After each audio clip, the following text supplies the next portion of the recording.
All right, good morning. We are back right here on StreamYard for the SquadCast NHL Preview Palooza, and Max has made a beautiful little logo on the bottom of the screen here. Max, good Sunday morning, sir. I think we're both kind of in the process of waking up at the moment. How are you doing? I'm doing good. I'll be fantastic once I get some good old caffeinated beverages in me. I must say, though, this is probably one of my most prized possessions, if not the jersey on the back of me Oh here. yeah, My nice little Nashville Predators coffee mug. I think I've had this since like 2010 or something. It's yeah. been a while, I but uh, yeah, a little coffee will help us out. We'll get there. I figured we both weren't going to be super biased today, but we were both going to be wearing all of our gear. So I figured I'd bring out the Leafs mug, I'd bring out the Toronto Arenas jersey, and The you know retinas, what? yeah. I'm balancing it out with an Estevan Bruins SJHL jersey here in the background. So I'm not super biased. I got a Bruins jersey in the I'm in not the super biased. vicinity. What's the Michael Scott line? I'm not super biased. I'm just a little biased. Yeah, I'm not superstitious, just a little stitious. Max, let's get to it. We're gonna get through all 32 NHL teams today. We aren't gonna probably go through it as in depth as when we did our Kraken Palooza, That'd be a good our call. Yeah. Kraken Ganza or our playoff preview because we went pretty deep.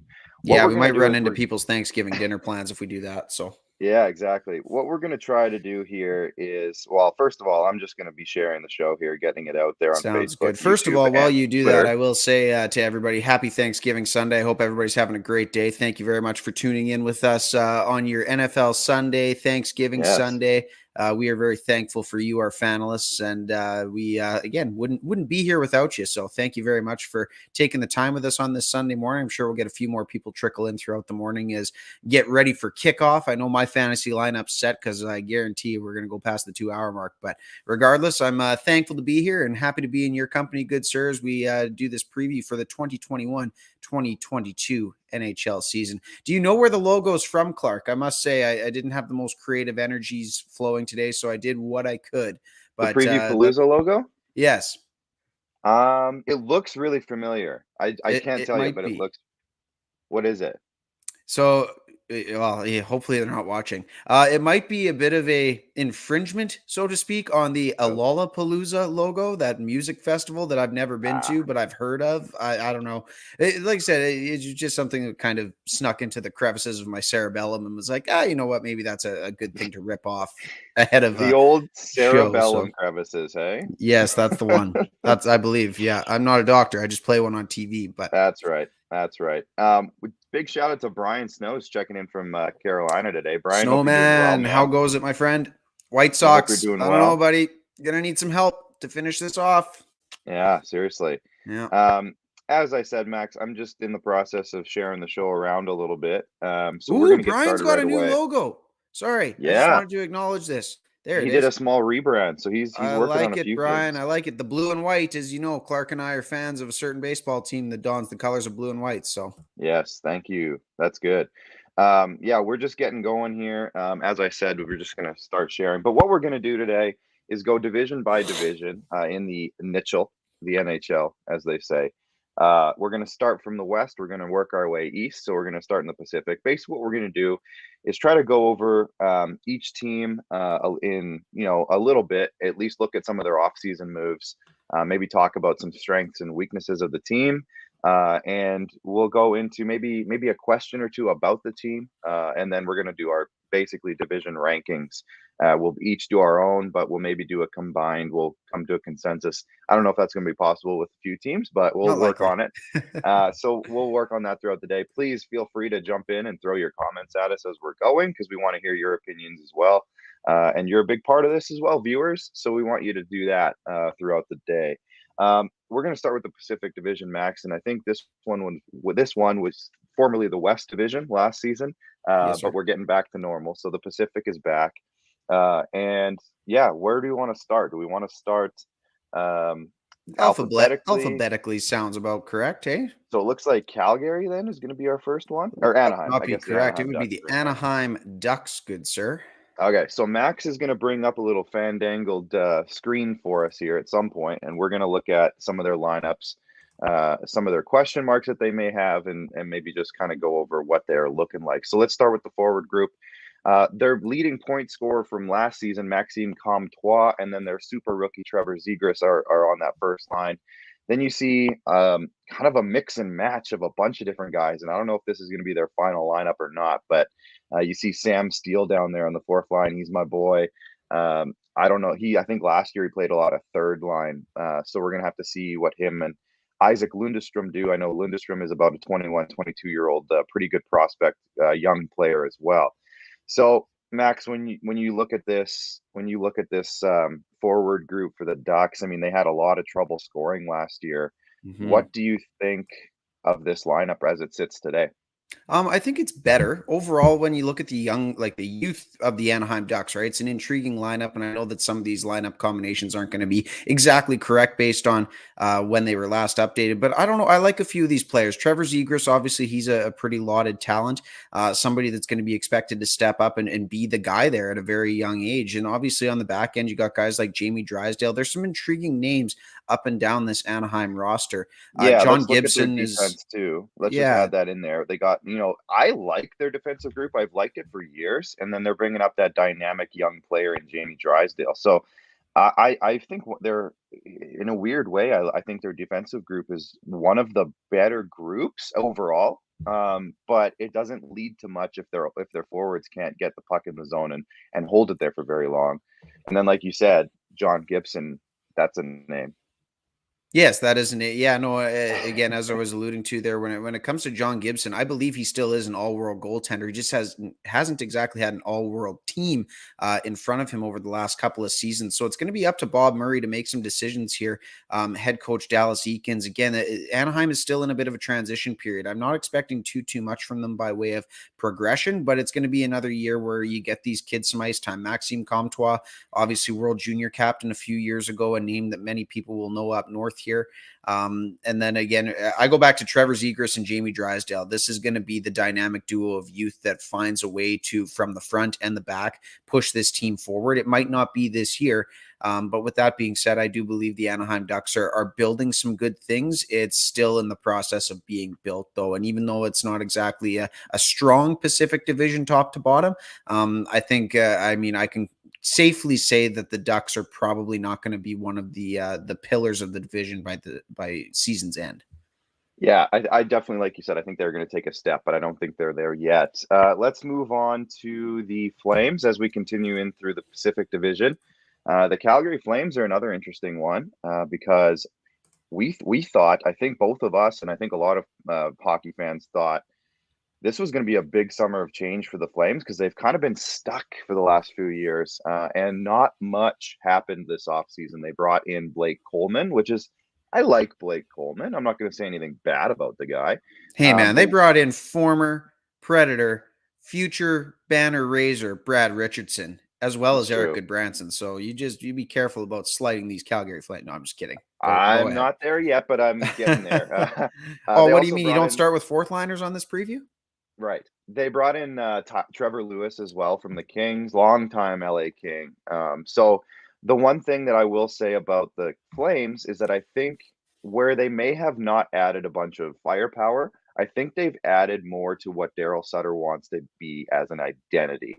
And I think that's important because I think the last couple of years, Calgary was a team where I was like, I don't really know what Calgary is right now. I mean, they're not quite a scoring team. They're not quite a physical team. They're not quite defensive. They're not quite anything really. And this group now, if you look at when they moved to their defense, they added in Nikita Zadorov, who's very physical. They added Eric Goodbranson, who's obviously a physical force, has been for years. You know about him from his Predators days. He was there for a That's right. short time. And they lost Mark Giordano. That's obviously their big loss of the offseason, among a couple other guys in and out, but Giordano was probably their biggest one. So I don't know, Max. Well, I guess Jacob Markstrom as well, and they brought in Dan Vladar from the Boston Bruins as their backup goalie. So I don't hate this team, and I haven't hated them for a couple years now, but nothing stands out unless a few guys take a couple steps forward. Yeah, and I mean, when it comes to this season, I'm very interested about the future of the Calgary Flames because there's going to be a lot of pressure on this team, especially from, I Yes. guess, ownership. Anyways, if they can't get it done this year, especially in this division, Again, I'm not going to poke too much fun at the Pacific Division. We know that it's top heavy already, but this is an opportunity for a lot of teams that you could maybe grab a playoff spot. And I look at this roster, I don't see it as a non-playoff roster. No. I see it as a team that needs to find a way to maximize the talent that they have. Sean Monahan, Johnny Gaudreau, Matthew Tkachuk, Andrew Mangiapane. Like, you look up and down the lineup, there's some really intriguing and good hockey players here. But to me, it's if they don't produce, Brad Treliving might be looking at unemployment when it comes to his stewardship of the Calgary Flames. So Jacob Markstrom's going to have a big year. I really like the insulation of the crease with Dan Vladar, who didn't quite get an opportunity in Boston. Still not going to be the starter in Calgary, but is going to see some meaningful action in a great hockey market. But again, I look at the Flames, I see no reason why they shouldn't make the playoffs. To me, it's They got to eliminate the bad starts. This is a team that if you look back over the last 5 or 6 seasons, it's been a constant theme of slow out of the gate and playing catch up the rest of the year. Even the year that they won the Western Conference, they started very mediocre. So it's one of those things where it's a team that should be a little bit better than has been indicated by seasons past. I'm looking for a step for them, and I see them in the playoffs. It's just a matter of, okay, can you show up on a night-to-night basis and not start so slow out of the gate? Exactly. And if you scroll up to their forwards again, I think their forwards are going to be the tail of the tape, because we've seen a couple of years now where after, being a 90-point type of player, Johnny Gaudreau hasn't been that. After having 30, 40 goal seasons, Sean Monahan feels like he's regressed a little bit. Mm-hmm. And they haven't had a ton of younger guys come up because they haven't had a ton of draft picks. They traded away quite a few of their important draft picks or important prospects over the last several seasons, dating back to 2015 in that area. So, and this was the team that held on to Jerome McGinley and didn't get much for him. They got a guy who's no longer with them and a couple of picks, and it's just like, it seems like the team that has always just kind of fallen a little short. And I would love to see Calgary be that dominant team again, because they have some players that are really exciting to watch, but it's just a matter of putting it together and actually getting some production.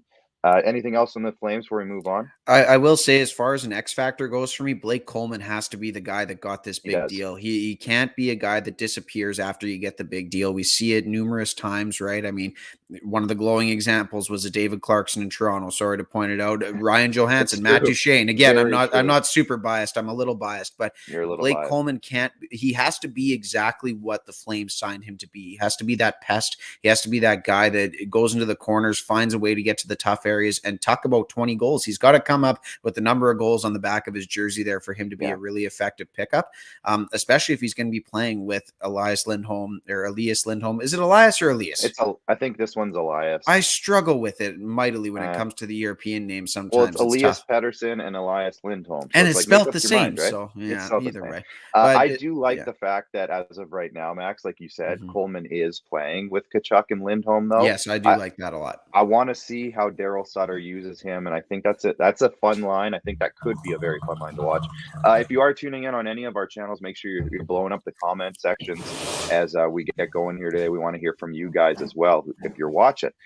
Max, I think the next team would be the Edmonton Oilers, I believe. The Edmonton Oilers, hey? Move on to the Edmonton Oilers. Now, this is a team who made quite a few changes in the offseason, quite a splashy offseason. For the better or for the worse, depending on who you ask. But they did bring in Zach Hyman, who's sitting up there with Connor McDavid at the moment. For some reason, they haven't changed Perlini's jersey to an Oilers jersey yet. Hey, Frank Saravalli is pretty busy right now. You just cut him some slack on getting that jersey changed. I'm sure it'll happen by December. That's fair. But they also brought in a guy like Derek Ryan, who was with the Flames, decent depth forward. They brought in Warren Foegele in a trade where they traded Ethan Bear for Warren Foegele, which was that's one of the ones, depending on who you ask, it's either a great trade or not a great trade whatsoever. They brought back Ryan Nugent-Hopkins, but if you scroll down, Max, a little bit, we can get to the forwards later. If you scroll down, the defensive group is where a lot of changes really did happen. They got rid of Adam Larson, and by that I mean he signed in Seattle, and we'll talk about Seattle in just a minute. They brought in Duncan Keith from where is he from? The Carolina, Calgary Flaming Chicago Blackhawks. That's what you're trying to get to, right? One of them, one of the teams. Cody Ceci comes in on an interesting 4-year deal, which I don't think a lot of people saw coming. And yeah, they're going to bring up Evan Bouchard. Slater Cuckoo is still there, one of the best names in the league, Slater Cuckoo. This was a team that performed quite well in the North Division last year, and the big question mark is, was that because it was the North Division, or is this team going to take another step forward as a team to worry about every night? And I think they have the players for that. But I don't know, Max, if you want to scroll up to the forwards or whatever, they brought back Mike Smith and Mikko Koskinen as the duo in net. So give me your thoughts on the Oilers. I have three thoughts. I think Zach Hyman might have been the signing or acquisition of the offseason based on team need, especially in this division. You know what? Maybe not league wide, but in the division, I think Zach Hyman, and you know him as well as anybody else, this is a very, very underrated pickup. And I absolutely love the fact that I picked him up in a fantasy league for that. He's going to play with Connor McDavid. He's going to go fetch the puck, be the retrieval guy, be that guy that in Toronto they're going to sorely miss. But again, a guy like that deserves to get paid. Love the pickup. The Nugent Hopkins contract extension, that was a fantastic piece of business by Ken Holland. For me, though, it starts and ends in net with the Edmonton Oilers. They are only going to go as far as this duo goes, and it hasn't worked the last 2 or 3 years. So, I mean, Mike Smith's aging. I don't necessarily know where Ken Holland, again, not Ken Holland, he had to do a lot. We talked about the Oilers at the end of last season. They were going to have to do a lot with a varying amounts of dollars.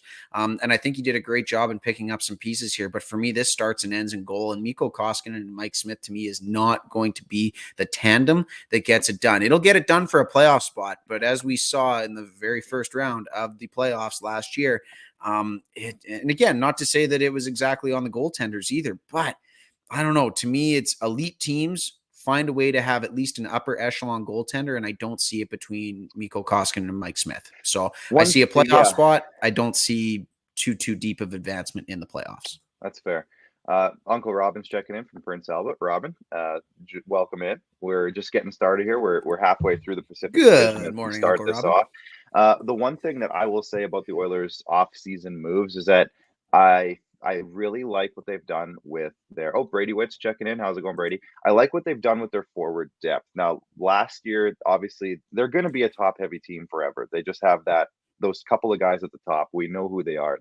They're top-heavy, but it's a matter of finding the right mix on the bottom six and on the wing around those guys.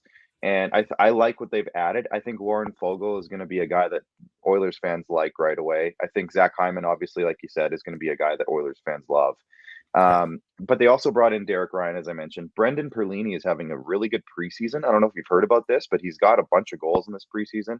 And he's coming. Who was the guy in Edmonton that they had that was from Detroit? Was it? It wasn't Robbie Fabry, was it? Who was it? A couple of years ago, who absolutely lit up the preseason for the Oilers.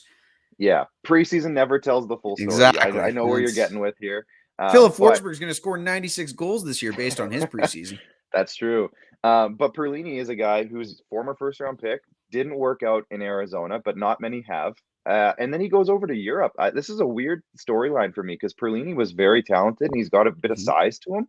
And then he goes over to Europe, has a really good year, and the Oilers snag him and bring him in for a depth guy. So I without getting too much further than that, I guess I'll just quickly mention Duncan Keith too on the back end. This is getting a lot of scrutiny. But one thing about Duncan Keith that I will say is that he's been the guy in Chicago for a long time. And that team has only gotten worse due to, again, they were a dynasty. They were a modern dynasty in this league for 5 or 6, 7 years. And that just catches up to you after a while. But Duncan Keith was always the guy on the back end that never went away. And I think that, if you can take a 37 or 8 or however old he is guy and give him a little less responsibility, but let him do the things he does well, I think he's going to have a nice season. And I think people are worried about his 2-year contract. I don't think it's going to be too bad. Now, I think a lot of people will, again, like they said, there's a lot of scrutiny around the Duncan Keith move, but giving him less responsibility and putting him into a little situation that might actually work out okay. I don't know if Cody Cece's the best partner for him, but hey, we'll see how it goes. Yeah, no, it's at the end of the day, it's an interesting team, and man, I don't know. I like what Ken Holland has done there, though. That to me sums up their offseason. I like what he's done. I want to see it. Because there's a lot of different pieces there, and I want to see long term how it plays out. Let's move on, Max, to I think the LA Kings are next, the Los Angeles Kings. Now, we're just gonna do it live. Yeah. Who needs the alphabet? No, did I miss a team? I don't know. I think can't they're remember. I next. can't remember, to be honest. I wasn't saying that sarcastically. It's 9 a.m. on a Sunday, so No, my well, light just turned off. Anyways, my laptop fell asleep and my light's connected to my laptop, my other laptop. I have two laptops. I think it's time to replace that one, my friend. It's a bit old. Anyways, it's a decent power source if that's what I'm using it It's a for. little like the Toronto Maple Leafs fourth line last year. It was a little old. Little old. So when we look at the LA Kings, to me, and I'm just going to come out and say it, this is my dark horse for the season. I really like what they've been doing there. Now, obviously, there has been a long rebuild again because these guys again were not necessarily a modern dynasty, but they were in that conversation where they were very, very competitive year after year for quite a while. 2 cups in the early 2010s. 2 cups, exactly. So your boy Victor Arvidsson, to me, is going to be maybe one of the X factors on this team, playing on that first line. I think it adds some firepower to a team that has very desperately lacked scoring ability in the last couple of seasons. But then it's just a slew of young guys. And that's where I'm very excited about this team because they have some really good prospects. They've drafted very good over the last several drafts. I really like what they've done. And you see names littered throughout this lineup. Gabriel Velarde's down there. You see Vladimir Kachev? Sure. Arthur Kaliev, who I saw at the Memorial Cup a couple years ago. Just a really good scoring threat. But guys that aren't even on here, and then you got Alex Turcotte, you got a bunch of young forwards that are exciting to watch. So I like a lot what LA's got, and they have a mix of guys that have been around for a while, like the Dustin Browns, Anze Kopitars, but a really good mix of young guys that I just am excited to see. Quinton Byfield, you mentioned, I think, but he's been injured now, so we'll see what he does in terms of getting back. Zach Nelson's checking in. Thanks, Zach. We'll try to get out of here before kickoff. No promises.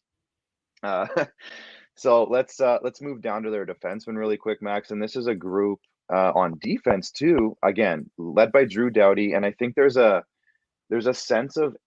It's funny because he's only 31, but there's a sense of ageism kind of creeping in with Drew Doughty because again, the Kings, like the Blackhawks, went through a time where they weren't very dominant as they used to be, and Drew Doughty's getting kind of the brunt of that as he's not good anymore. But I don't think that's the case. I think Drew Doughty is in an Olympic year and he wants to make that team and he wants to prove that he's one of the best in the league still. And he's going to have, I think he's going to have a big year. They have a few guys that are drastically underrated from what I've heard from Kings fans and analysts across Twitter, of course. But Mikey Anderson is a guy who a lot of Kings fans are very excited about. Sean Walker has been nothing but a warrior for years in this league. And he still just kind of continues to do his thing. And Matt Roy, everybody really likes Matt Roy from what I've heard. And they bring in a guy like Alex Edler, Tobias Bjornfoot's another one of those young guys. And then they have Cal Peterson in net, who took over from Jonathan Quick as the starter, but Quick is also still there. So, Max, with that little small summary in mind, how are you liking the Kings? What are you thinking about the Kings right now? I kind of echo your sentiments in terms of a dark horse team. Again, we talked about this division being a division of opportunity for some of these teams that have been building towards something for a few years. I really like what Rob Blake has done in the Los Angeles. And again, we'll talk about another former Hall of Fame caliber player, well, multiple in this league now, Steve Yzerman, Joe Sakic, but Rob Blake has quietly been building something since those early 2010s years when they kind of had to retool a little bit. And you still see the familiar names and faces. It's Dustin Brown, it's Anze Kopitar, it's Drew Doughty, and still Jonathan Quick having a role on this team. I like what they built here. I think that, again, going back to it without repeating myself too much, it's a division of opportunity. I see no reason why the Kings can't find a way into the playoffs here. I like the Victor Arvidsson pickup for me, just knowing him intimately. It's about health for him. If he can stay healthy, I know what he can do. He's a 30-plus goal scorer, especially playing with an elite playmaker like Anze Kopitar, which no disrespect to Ryan Johansson. Ryan Johansson hasn't exactly achieved what Anze Kopitar has in this league. So when it comes to what they've done, and again, some of these young kids getting opportunities, I am really excited. And again, it's been a bit of a slower build, but I think that Alex Turcotte is still going to turn into a player. Just one of those things where maybe it takes a little time to find that translation at the next level for him. But I remember watching him at the World Juniors, and this is a kid that's got something without a doubt. It's just a matter of can it translate at the next level. When Quinton Byfield gets healthy, again, talked about a couple of other young names like Kaliev. It's just going to be a very interesting team to watch. Again, in terms of the California teams, I mean, I can safely say I think LA is going to be the front runner of the three that we've got to watch. Yeah. So I like LA. I like what they've done. Again, as And you one said with the thing, Oilers, let's see it. sorry, yeah, exactly. We got to see it. We got to see these young guys take a step. But one thing I will say about the Kings too is we've named a bunch of names, and they still have, I'm going to say 4 or 5 really nice prospect forwards, especially a couple defensemen. And this is a team to me that I think all season long is going to be on trade watch. To me, this is a team, if they're doing pretty good early in the year, I think they're going to go make a splashy move and bring in somebody to make this team even that much better. And we'll see. But I think that this team is going to be an interesting, really, really interesting team to watch all year long. With that being said, I think we should move on. I think it is going to be the Kraken. Let's Let's go see. San Jose Sharks. Let's go San Jose Sharks. San Jose Sharks. So the Sharks. Now this is going to be one. Why did you chortle there, Clark? Why were you nervous about the San Jose Sharks or something? We won't spend too long on the Sharks, but which is so weird to say, right? Like, yes. look at the teams that dominated during our, I don't want to say prime years, but our adolescence. The Sharks were always in it. This was even dating back to last year. This was a team that you could count on to be at least interesting in the playoff mix. So again, it's very funny to be talking about them in this light. It is. And Robin Wilde is just saying, and with Quick having a contract at 5.8, it's not that bad to carry. Yeah. And I think Quick is going to have a decently bounce back year if he's finally getting into his role as that backup in LA. And I think he's going to buy in. I don't think Jonathan Quick is going to be the guy that just continues to regress. I think he's going to have a nice bounce back, and not many people are giving him credit for that.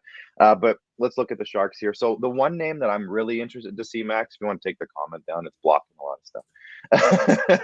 Sorry, I'm trying to do 14 things. Whoops. Yeah, I know. We're both doing a lot of stuff here. William Ekman.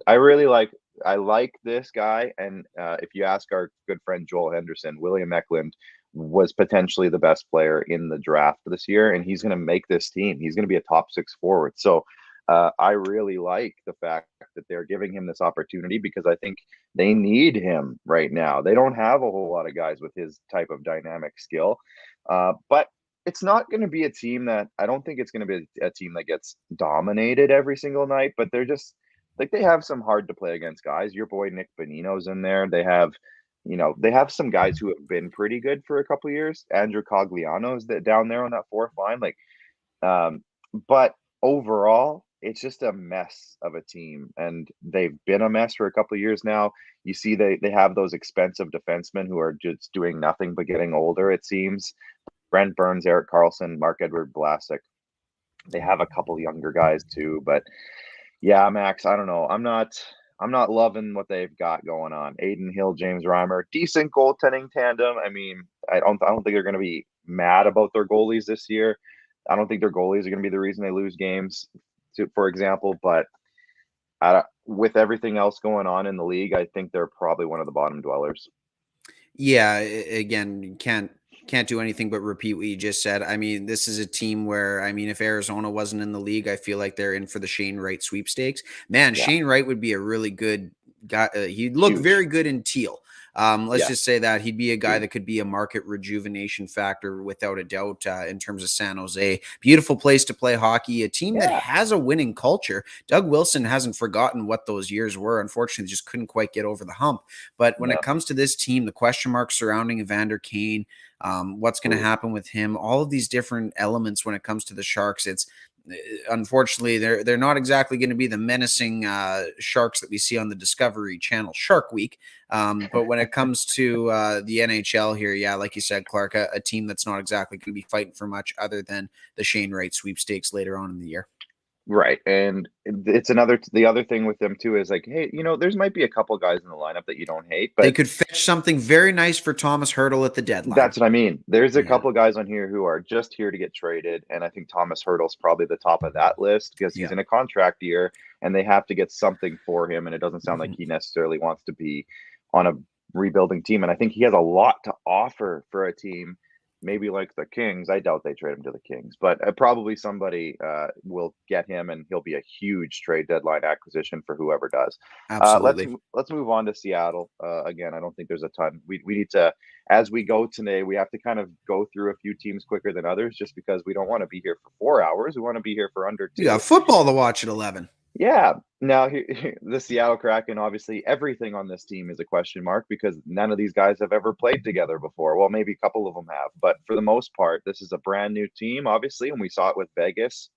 Everyone said Vegas was going to be bad. They go on to freaking go all the way in the playoffs. So I don't know if the Kraken guys are that mix or not.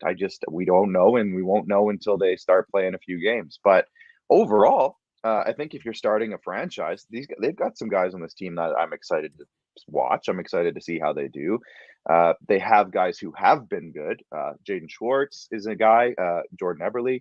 They're in their late 20s, early 30s, and I think there's still a lot left there. They've scored goals in this league.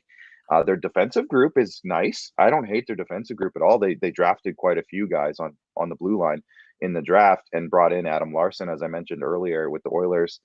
Vince Dunn's a guy we want to kind of see. Is he going to take a next step in his career? Is he going to be the guy there that can kind of do the thing, if you will, on the power play? Is he going to be that offensive force? And then in goal, bringing in Philip Grubauer, who was the big fish in the goalie market. They brought him in and they said, you're going to take the reins and run with it. And who's their backup right now, Max, in Seattle? If you scroll down, Chris Drieger. Come on, man. Chris Drieger, right? Another For a minute, he was the starter. He still might be. But he's another. They signed him obviously from Florida in the expansion draft, but he was their pick from Florida. So overall, I think they have the tools to be a really interesting and nice team. Oh, Yanni Gord, I guess, is the other team name we should mention. Good zoom. We should mention that I think they have a bunch of players and a mix of players that could be solid, like really solid, potentially playoff worthy. It's just going to be now, can they do it? Yeah, and I mean, again, it's hard to put a pin on Seattle. I mean, a couple of Saskatchewan boys leading the way. That's always a good start when it comes to Jaden Schwartz and Jordan Eberle up on the top line. I mean, I still, like you said, I think there's some game left in there. For me, I look at Seattle and is the galvanizing factor that the Vegas Golden Knights had in their expansion year in 2017, the cast-offs, the misfits. Is that going to be a narrative that plays? I don't necessarily know with this team. I think that it's a well-built enough roster, again, in the Pacific Division, compete for a playoff spot, zero question. It's going to be a matter of, are these guys going to be able to galvanize and find a way to have that uniting factor that the Knights have? And I mean, that's the hardest part for this team going into their first season, is they will forever be linked to the 2017 Vegas Golden Knights. So, I mean, it's going to be a very interesting matchup on Tuesday evening when the two expansion franchises in the modern era square off. But yeah, I like this team. I like the way that it's built. From a marketing perspective, how could you not market this team? This is an absolutely incredible setup in terms of jerseys, logos, branding, everything. Now, again, can they put it together on the ice with what they built? I'm certainly not going to say that they can't. I mean, you look at this defensive group here. This is a top four that most teams would covet in the league. It might not have a ton of goals on there. An aging Mark Giordano, Jamie Alexiak hasn't exactly been the most offensive dynamic defenseman in his career, but brings a good two-way element. Adam Larson, we know exactly what he brings from his days in Edmonton, and getting a change of scenery, I think, is desperately what he needs in his career. Did you hear the story about him? I heard a few stories about Adam Larson. So the reason I heard this the other day, the reason he didn't re-sign in Edmonton, he would have, and they gave him an offer that he was fine with. I think very similar, or if not a little bit more money than what Seattle actually gave him. But his dad, apparently, from what I heard, his dad was in Edmonton with him for a stretch of time, and he passed away in Edmonton. And I guess the story is that he just couldn't be there anymore. He didn't want to be in Edmonton because of that. And that's why he wanted to change of scenery so bad. It wasn't necessarily the team or anything around that. He just didn't want to be in the city anymore. So that changes my perspective on Adam Larson quite a bit, because he was going through a lot in Edmonton, plus all the pressure that was on him for being the Taylor Hall trade guy. I don't blame him at all. And I want to see him now maybe feel rejuvenated and refreshed in a different market. I'm curious. Yeah, and that latter story is kind of the one that I was hearing most of. Was it was forever, he was going to forever be linked to the 1-for-1 Taylor Hall deal. And then in Yeah. addition to that, with your father, right? I mean, it's, we forget sometimes that these guys are human, and that's always an element to take into account. Obviously, not necessarily maybe like in determining the team's success in a season preview, but when it comes to Adam Larson as a whole, yeah, I'm excited to see what he can bring. Could this be Hmm. a career year for Adam Larson, getting a change of scenery, moving a couple states, or I guess moving into a new country? Really, I guess I always Oh forget yeah. that Seattle and Vancouver are not a part of the same country. But when it comes to Close. Adam Larson, he's definitely an X factor for me on that Seattle blue line. But yeah, it's where are the goals going to come from? I think that we look at a guy like Morgan Yeah. Geekie here. Brandon He's Tanev interesting is to a me. fantastic third line player, a Hmm. guy that most teams would covet across the league. Eunice Donskoy, who's been doing it for years in Colorado, and before that, San Jose. This is a team where, again, where are the goals going to come from? But if they get enough every night, who knows? This could be a team that Yeah. surprises very They'll much be like really Vegas did. balanced. Max, I just have to stop the show for a sec, and don't turn it off, but stop the show. Yeah, breaking news. Mika Breaking news. Zibanejad, Mika Zibanejad, 8 years, $8.5 million, staying with the Rangers. So we will get to the Rangers in a little while, but that is big news. And the tweets I'm seeing is maybe put a hold on those Jack Eichel rumors to the Rangers, because as of right now, Zibanejad's their long term, and I don't think that they're going to go out and also get Eichel, but at the same time, if you can bring in Eichel to be your number 1 or 2 with Zibanejad, now you're talking something interesting with the Rangers. But anyways, let's move on. I think we've kind of discussed the Kraken. We're all crackened out, if you will. Are Let's you move sure? on to the Vancouver Canucks, I believe, are next.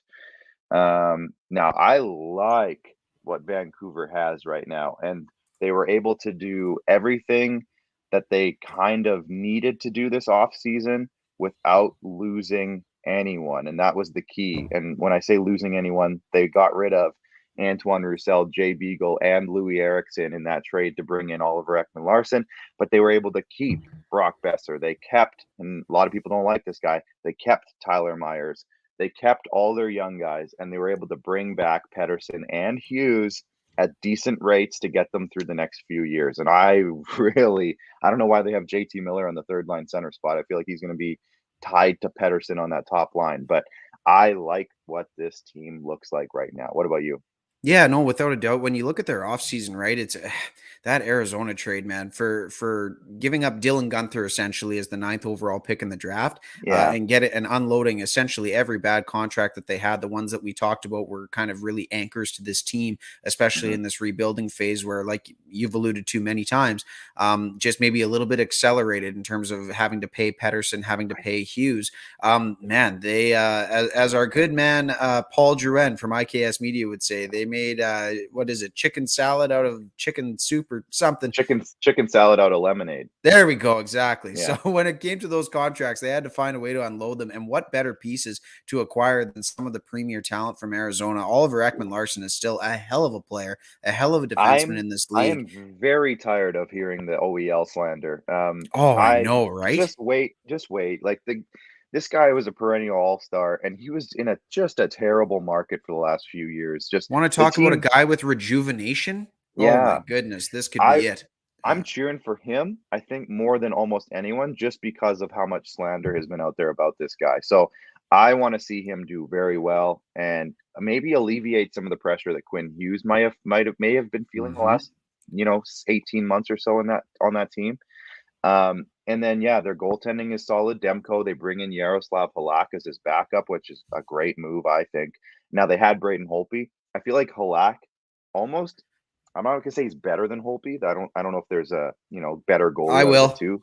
I'll You I'll do think say he's it. better? I Okay, think fair enough. I think in terms of the role that he's going to play, That's what I was getting at. Yeah. being that guy that's going to slot in for about 25 to 30 games potentially, and be that Hmm. guy that still could start if Thatcher Demko has a rough spell. I don't see Easily. anything wrong with Yara Halak, and he's been as consistent as they come in the role that he's been in for a Hmm. number of years. Braden Holtby Yeah. transitioning between the years, I don't think it was quite there, unfortunately, for him. And I don't want to talk bad about Braden Holtby because No. a guy that's accomplished a hell of a lot in this league, just a very, very tough tough year to transition to a new team after he'd been with the Caps for so long, a COVID year. There was a lot of things going on with Braden Holtby, and then moving to a team that unfortunately was shut down for a month due to COVID. Like, how could Braden Holtby be expected to get in a groove there is essentially what I'm getting at. And you said it too, though. He went from a guy who played 60 games a year, Yeah. won a Stanley Cup, to, hey, you're the backup now. And I don't know if that necessarily worked for him. No. Whereas Halak is coming in, he's been a backup for 5, 6, 7 years with a very good team in Boston behind a very good goalie in Tuukka Rask.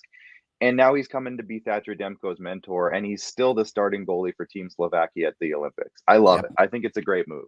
Let's move back up to their forwards really quick. We won't talk too much longer on the Canucks, but what I do like about this is I think it's going to be one of the best top nines that Canucks fans have seen in a long time. Maybe even include the fourth line. It might be their best forward group that they've had, maybe since the 2011's Cup run, honestly. That's all saying a lot because the Sedins were there, of course, but I'm saying since then, they haven't really had a group that has, again, it kind of goes back to the Calgary conversation. They don't have an identity. They had a bunch of guys who did certain things, but this group, to me, feels really balanced. And again, I don't think JT Miller is going to be the third line center. Maybe I'm missing something, but we've even seen Nick Patan have a really good preseason. And I don't think a lot of people expected him to even be on this team necessarily before this preseason started. But you got Jason Dickinson brought over from the Stars. Conor Garland, I think, is going to be a great fit. And then they have Vasily Podkolzin, their rookie that they've been waiting on for a couple seasons now. And Nils Hoglander had a great rookie year last year. So I really like this forward group, and I think they could make a ton of noise in the Pacific. Yeah, and I don't want to brush over Conor Garland. And again, you alluded to it. He's going to be a very, very big piece of this team. I looked at that trade when it happened, and I said, "Oh, OEL and Conor Garland. This is a guy that if you want Ryan Kessler-esque vibes to him, Vancouver fans, you're going to get a reacquaintance in terms of some of those familiar feelings. This is a guy that goes in the corners. He's got a goal scoring ability. He's got a knack for finding those dirty areas, and a guy that 129 points in junior in his last year. And finally just got rewarded in terms of a contract, and a guy that's been through it. He had to earn his way in this league the hard way, and I don't think he takes a minute for granted. I think going again to a situation where they're going to have a chance to win, he's going to be playing with some elite talent. I look at Conor Garland as a huge X factor, and going back to fantasy hockey, a huge fantasy sleeper for me. With who he's potentially going to be playing with in this Vancouver lineup, I see nothing but upside for picking up this guy in terms of the Canucks. And again, fantasy hockey, I absolutely love the Conor Garland pickup. He's going to be one of my favorite players to watch all season long. No, again, my assumption is JT Miller moves up to that first line left wing. Conor Garland moves to that second line slots right to the wing. Second. I could see that without a doubt. Yeah. And then Hoglander moves down to the third line, and maybe the Pearson goes in there. I don't know how they're going to work that, but Jason Dickinson could be third line center. Let's move on, Max, because we have to kind of get rolling here. No kidding. I think we would want to talk. I think we want to talk Canucks more, but let's move on to Vegas. So they're the last team in the Pacific, and then we'll wrap up our Pacific predictions. Sure. So Vegas is coming in as obviously they're the favorite just because of how solid that they've been for a while now. And they go out this offseason and make some interesting changes. They bring in Evgeny Dadonov, who is kind of their big acquisition free agent wise, or I guess they didn't, it wasn't a free, they traded for him. They also brought in Nolan Patrick, who has a lot of question marks, but could be solid in a new situation. They brought in Brett Howden, who's not on this list, interestingly enough. Their first line center, to me, and this is where they're going to maybe either want to add or maybe they're running with this guy. I love him. He's a former Regina Pack captain. Chandler Stevenson is their first line center between Pacioretty and Stone, which is interesting. Obviously, the line of Marchessault, Carlson, and Smith have been together for a while. Solid second line. They have been for a long time. And then they traded away Ryan Reeves this offseason, who was a big member of their team. They traded away Marc-Andre Fleury this offseason, who is a massive member of that organization. They're giving Robin Lehner the keys. They have Laurent Brossoit coming in to be his backup. Scroll down to the defense if you don't mind, Max. We got some YouTube comments here. Mika Zibanejad just signed 8 years, $8.5 million deal. Yeah, we just mentioned that, and we're getting to the Rangers coming up in a little bit here. So stay tuned, Zachary. We'll talk about that when we get to some the would Rangers say it's a big move. Yep. Big some move. would say on the start of the season. They were able to keep of the season. they were able to keep basically their entire defensive group together, which is great because it's a solid group overall. They brought in Nicholas Hague in a trade from where was he? He was in. No, he's their guy. Winnipeg was with the Knights. I was thinking of the Rasmus Ristolainen and Robert Hogg trade. Not the Yes. same guy. Anyways, I like this group. I think it's going to be a solid team again. I don't see any reason why they wouldn't be. Again, I think their question mark right now is how is Nolan Patrick going to do on this new team? And will he maybe eventually take over as that first line center? He's got the potential, he always has. He was a second overall pick. I don't see any reason why he couldn't eventually come back to form. Former Nashville Predators legend Nolan Patrick. That's right. Exactly. But overall, I really like this team. There's not much else to say, in my opinion. We'll see how Robin Lehner does with the keys. I guess that's the big question mark. Yeah, you nailed. There's not many teams that can trade a future Hall of Fame goaltender and still maintain their status as class of the division. That's all I got on the Knights. Yeah. Okay. So let's move on to our predictions, Max. Who do you have in 8? At 8, I'm Brad Sanko. Breaking news for us with the Mika Zibanejad train. Shout out to you, buddy. Hope everything's doing well right now. But yeah, unfortunately, pal, it's your Anaheim Ducks. So you might want to take up on the discussion we had the other day and move to a Kraken fandom. But I'm sorry to say, pal, your Anaheim Ducks are going to be in the 8th spot for me in this Pacific division. I have the Sharks, and the reason I have the Sharks and then the Ducks. I'm assuming the Sharks are your 7, I would think, right? Yeah, moving up the ladder would be the Sharks next. I think the only reason I would say the Ducks are ahead of that is because I like some of their younger talent a little bit better, and I think they'll take a step. Otherwise, those two will be battling it out for last in the Pacific, I think. I then, in 6, have Seattle in 6. What about you? It's hard for me to... Sorry, I'm just needing to look at the teams here. You need caught off guard for a minute. No, that's fine. Oh, geez, where did my logos go? Yeah, they're line combo. There you go. Bring up the pictures. Pictures are pretty. It's funny how much your brain gets jogged if you can just see the team logos. I know, right? That's exactly where I'm at, and my internet connection is failing me. Whenever I'm on a podcast, I can't put the Kraken at 6. I really can't.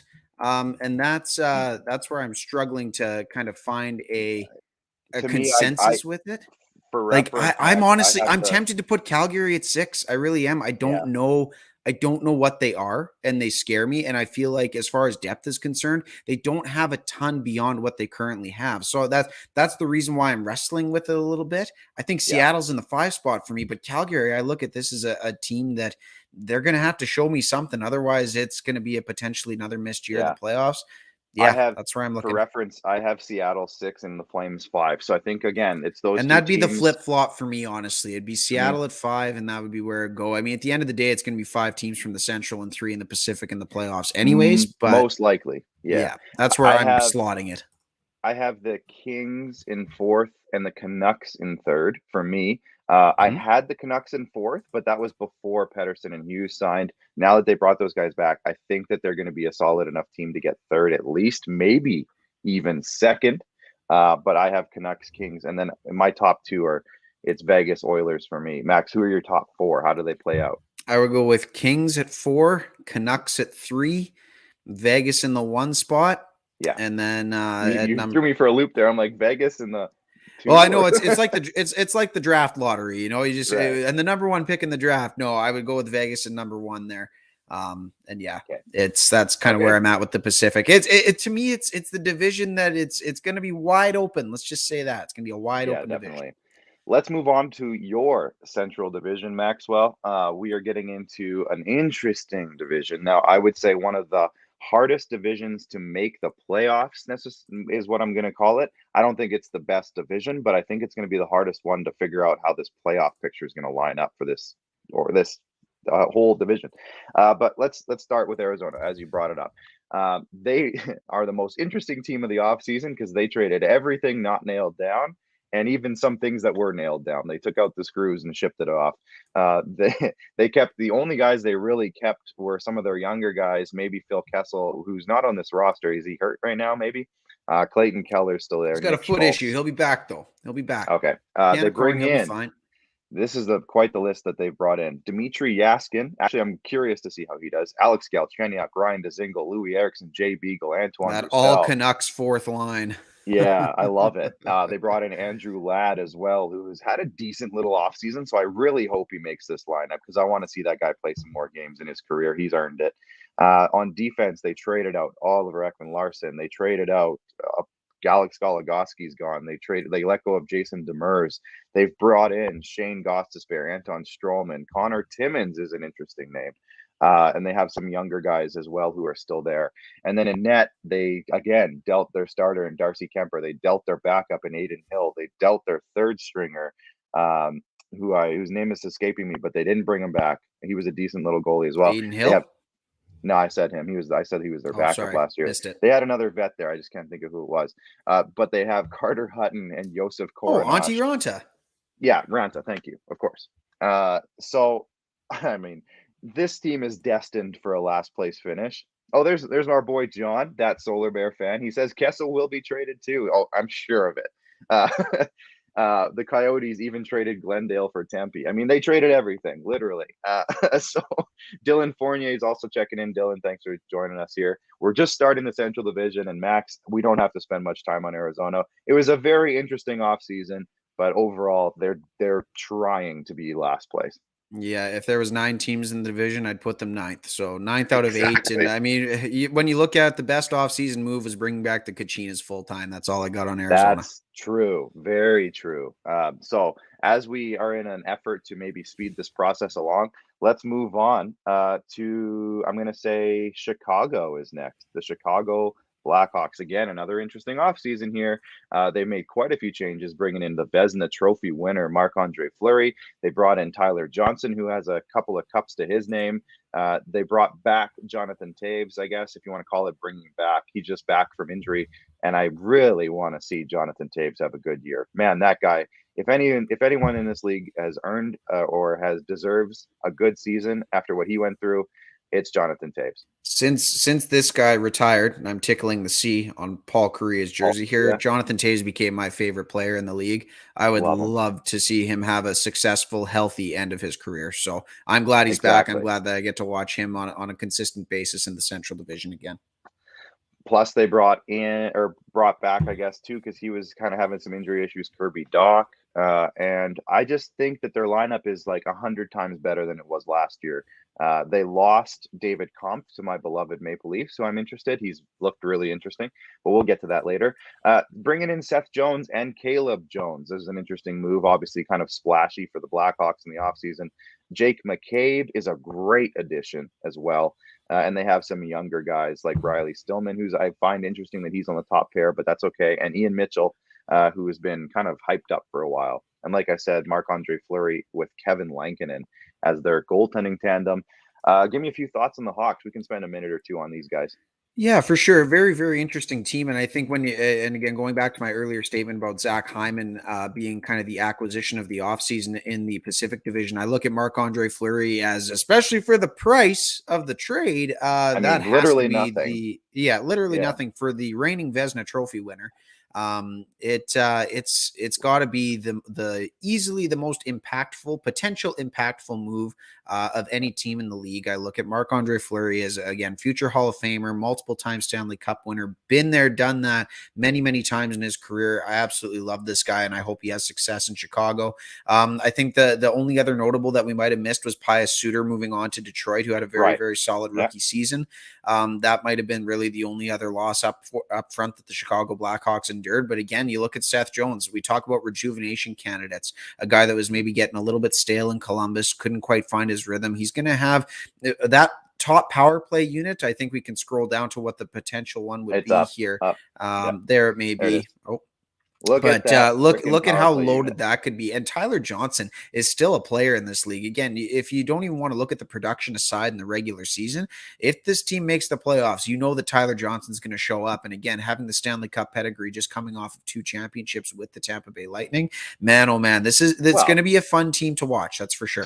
Talk about an opportunity for a guy who was written off in Tampa Bay as a forever third liner. Go scroll up a little bit.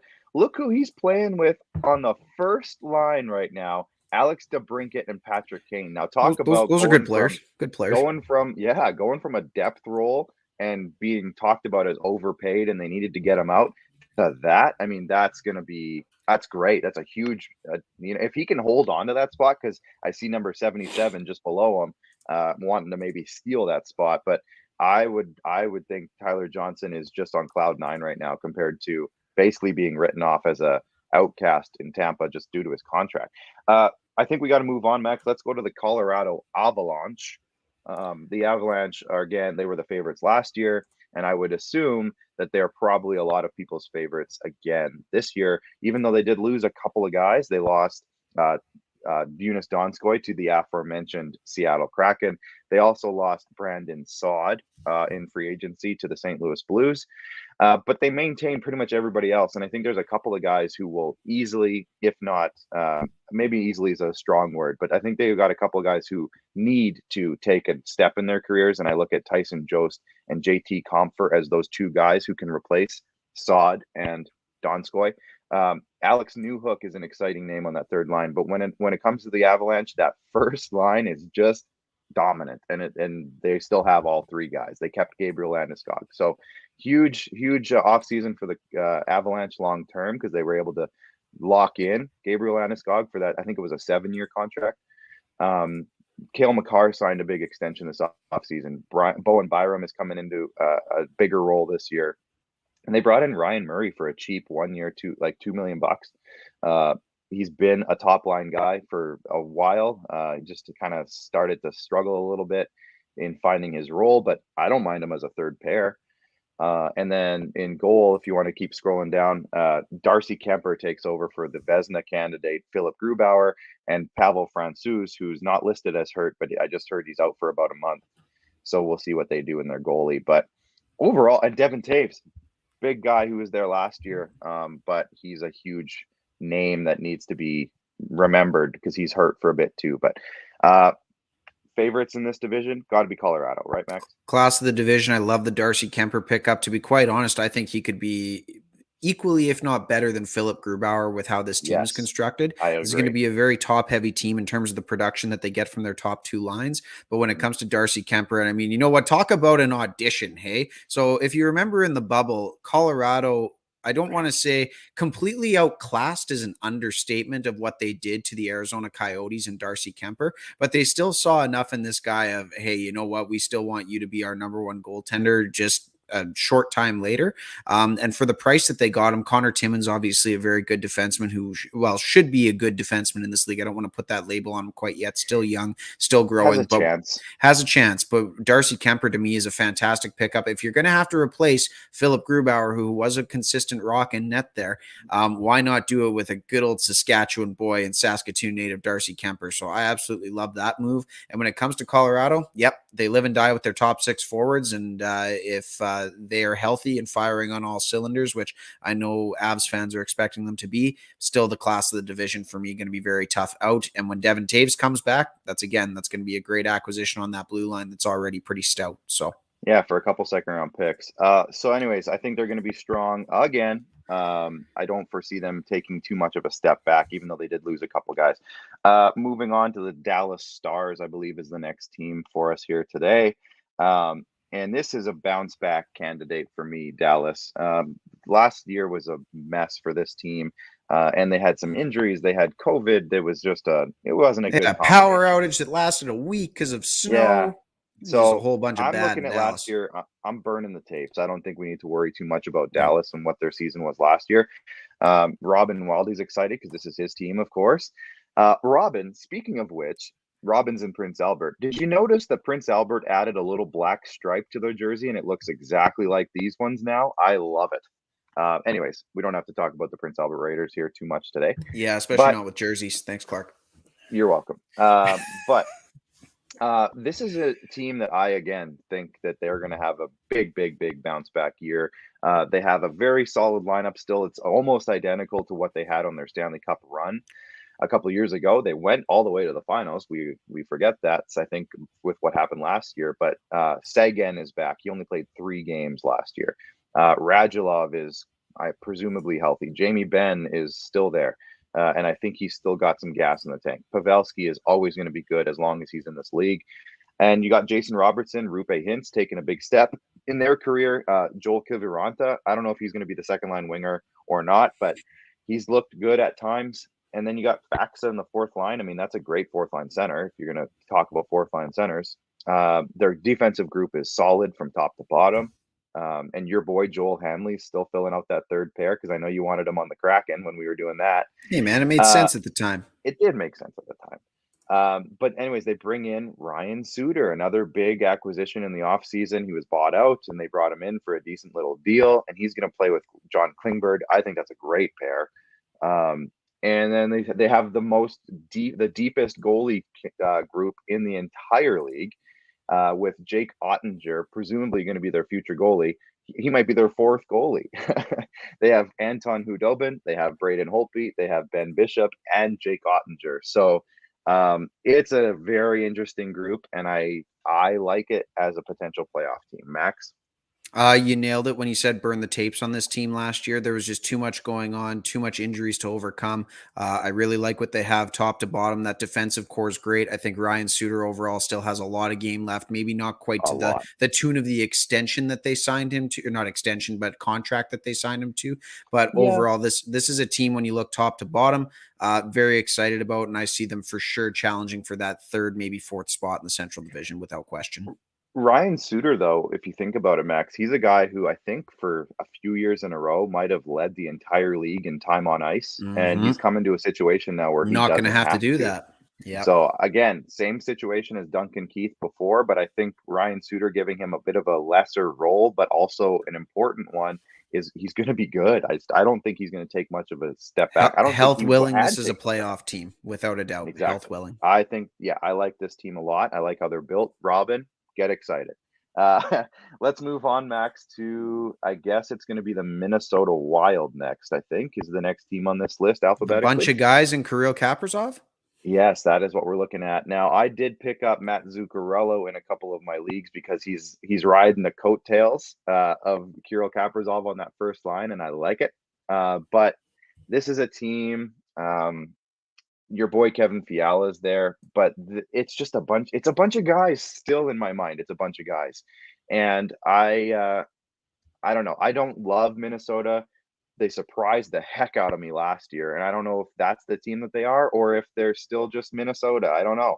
But with Kaprizov there, it changes an awful lot. Did you want to make a comment there? I will compare the Minnesota Wild last year in a 56-game shortened season to the Crossing Sports Toronto Blue Jays when they had their 60-game shortened season. If this goes a full 82, I'm not necessarily sure the Minnesota Wild are a playoff team. I know they had a great run to get in terms of who they were playing. Again, it was a little bit of a weaker talent pool. So going back to the Central Division for the Minnesota Wild and the full Central Division, we know it's a tough one. I don't know if Kirill's going to be enough over 82 games to really elevate this team forward. I like Kevin Fiala. I really like what he's going to bring to the table. I don't think he's going to be the third line right winger, though, to be quite honest. I think he slots up a little bit higher in that lineup. I really like the free waiver pickup of Rem Pitlick. This is going to be a guy that has an opportunity to make some noise in this league now on a team where, again, if he even gets consistent ice time for 25 games, I think you'll see a Rem Pitlick that is able to contribute on an NHL lineup. But again, you look at the Minnesota Wild, they're a bunch of dudes that the defense group it's interesting. The defense group is interesting. Jared Spurgeon's a good player. Jonas Brodin's a good player. Matt Dumba can be a great player.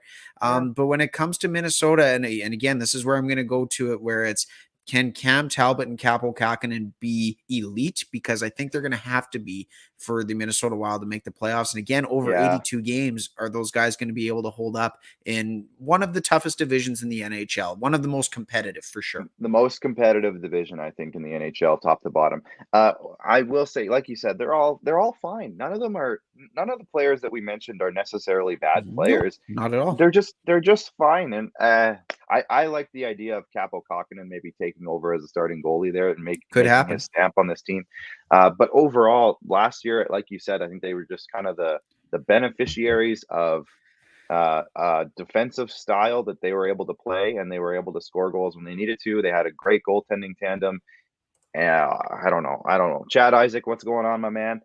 Checking in. Thank you by the way, for pumping us so much, Chad, because look at his profile appreciate it, Chad. Thank you kindly. Always appreciate it, Chad. I don't know, Max. I think let's move on. I want to talk about your Nashville Predators here. Oh, do you now? Because I do, because I want to hear your thoughts. And here we go. Now we're going to be on this team for 20 minutes. But Yeah, if you can really try to sum it up, Says Max, you, the Leafs fan. Hey, I'm gonna do my interesting. That's an best. interesting statement, my man. I'm gonna do my best to keep it short. But I love the fact that they're loading up that top line in that team. And they bring in Cody Glass, who I hope to goodness that Cody Glass is your next top six centerman that you've been looking for a couple seasons. Mikhail Granlund's an interesting name. I know that Eeli Tolvanen has been a guy. Is it Ellie? You always correct me. It's Ellie Tolvanen. Yes, sir. Okay, Ellie. I want to see him become what he's supposed to be, a goal scorer. Your boy Philip Tomasino is coming up. I saw our combined boyfriend of the show, Tanner Janot, scored a goal yesterday. Yes, So sir. that's awesome news. It's a team in transition. I'm not going to say that they're necessarily a total tear down rebuild franchise because I don't think they ever really have been. But it's a transition period, I think, for them moving on to the next whatever version of what themselves that they're going to be. On defense, they made a big move getting rid of Ryan Ellis, of course, but bringing in Philippe Myers, who I think could be an underratedly decent guy. They have Ekman, they have Yossi. Your boy Alex Carrier is coming up. Fabro's still there. And then in net, they're transitioning, as I mentioned, from franchise legend Pekka Rinne to maybe the next franchise legend in UC Saros. And they brought in Big Save Dave as the backup goalie. So give me your quick recap, Max. When it comes to the Nashville Predators, I think this is going to be, again, going back to our very top of the show. I'm not going to be super biased, but a little biased here. This is a team Yeah. that I look at as could be a potential dark horse in the sense of UC Saros. This is a guy that garnered Hart attention last year. He garnered some Vezina votes. If he can be anything close to that, this team's going to compete. When you look at the back end, this is, again, a unit in terms of a top 6, top 7, top 8. Nashville's always been a defensive factory where if any one of these guys go down, there's a couple of guys in the AHL that are going to be ready and willing to go that can step in at any time that are well seasoned down there. When it comes to their forward group, the question remains who's going to score the goals. But again, that loaded, I'm going to say it, it's a loaded top line, at least in terms of dollars. You got $22 million tied up between Matt Duchene, Ryan Johansson, and Philip Forsberg. I saw some good things in the playoff series against Carolina when they needed to do it. I've seen some good things. And again, we talk about it, take what you will from the preseason, but this is a again, rejuvenation type of season for a couple of guys that are a little bit stuck in the mud as production were, so to speak. So Philip Forsberg in a contract year, Ryan Johansson and Matt Duchene, we've seen the talent before. I don't believe they're over the hill players. It's can they recapture it? And then lines 2 through 4, we'll see what happens with a young core that largely was responsible for getting them into the playoffs. Nashville was another team that was banged up top to bottom last year for a number of different positions. Matt Duchene missing 30 plus games, Forsberg missing 15 himself. There was a lot to digest with this team, and they still found a way to compete against a very good Carolina team in the playoffs. So I'm looking forward to the season. We'll see what happens if they miss the playoffs and have a chance at a lottery pick. Okay, I guess that's what was expected, but man, I don't know. It could be that 5th place Central Division 2017 type of run where they just get in, and who knows. But it lives and dies with UC Saros, and that's how I'll sum up my Preds. I just want to see what else they have up their sleeves because David Poyle is one of the most active GMs in the league, and he has been for a long time, very long time. Ellie Tolvanen is a significant breakout candidate. I will say that this year. This guy has a world-class shot. Philip Tomasino, again, everybody knows him from the World Juniors and putting up 100-plus points in junior. The Predators are finally starting to stock the forward prospect cupboard a little bit, so there's some interesting names that are going to find a way. And a guy not on this list that's having a very good preseason, Igor Afanasyev from the Windsor Spitfires, played in the KHL last year as a 19-year-old. Again, there's some interesting names here. I'm excited to watch this team this year, maybe even more so than last. Just expectations are maybe thrown out the window a little bit. If they win a few more games than they were supposed to, I'm happy with it.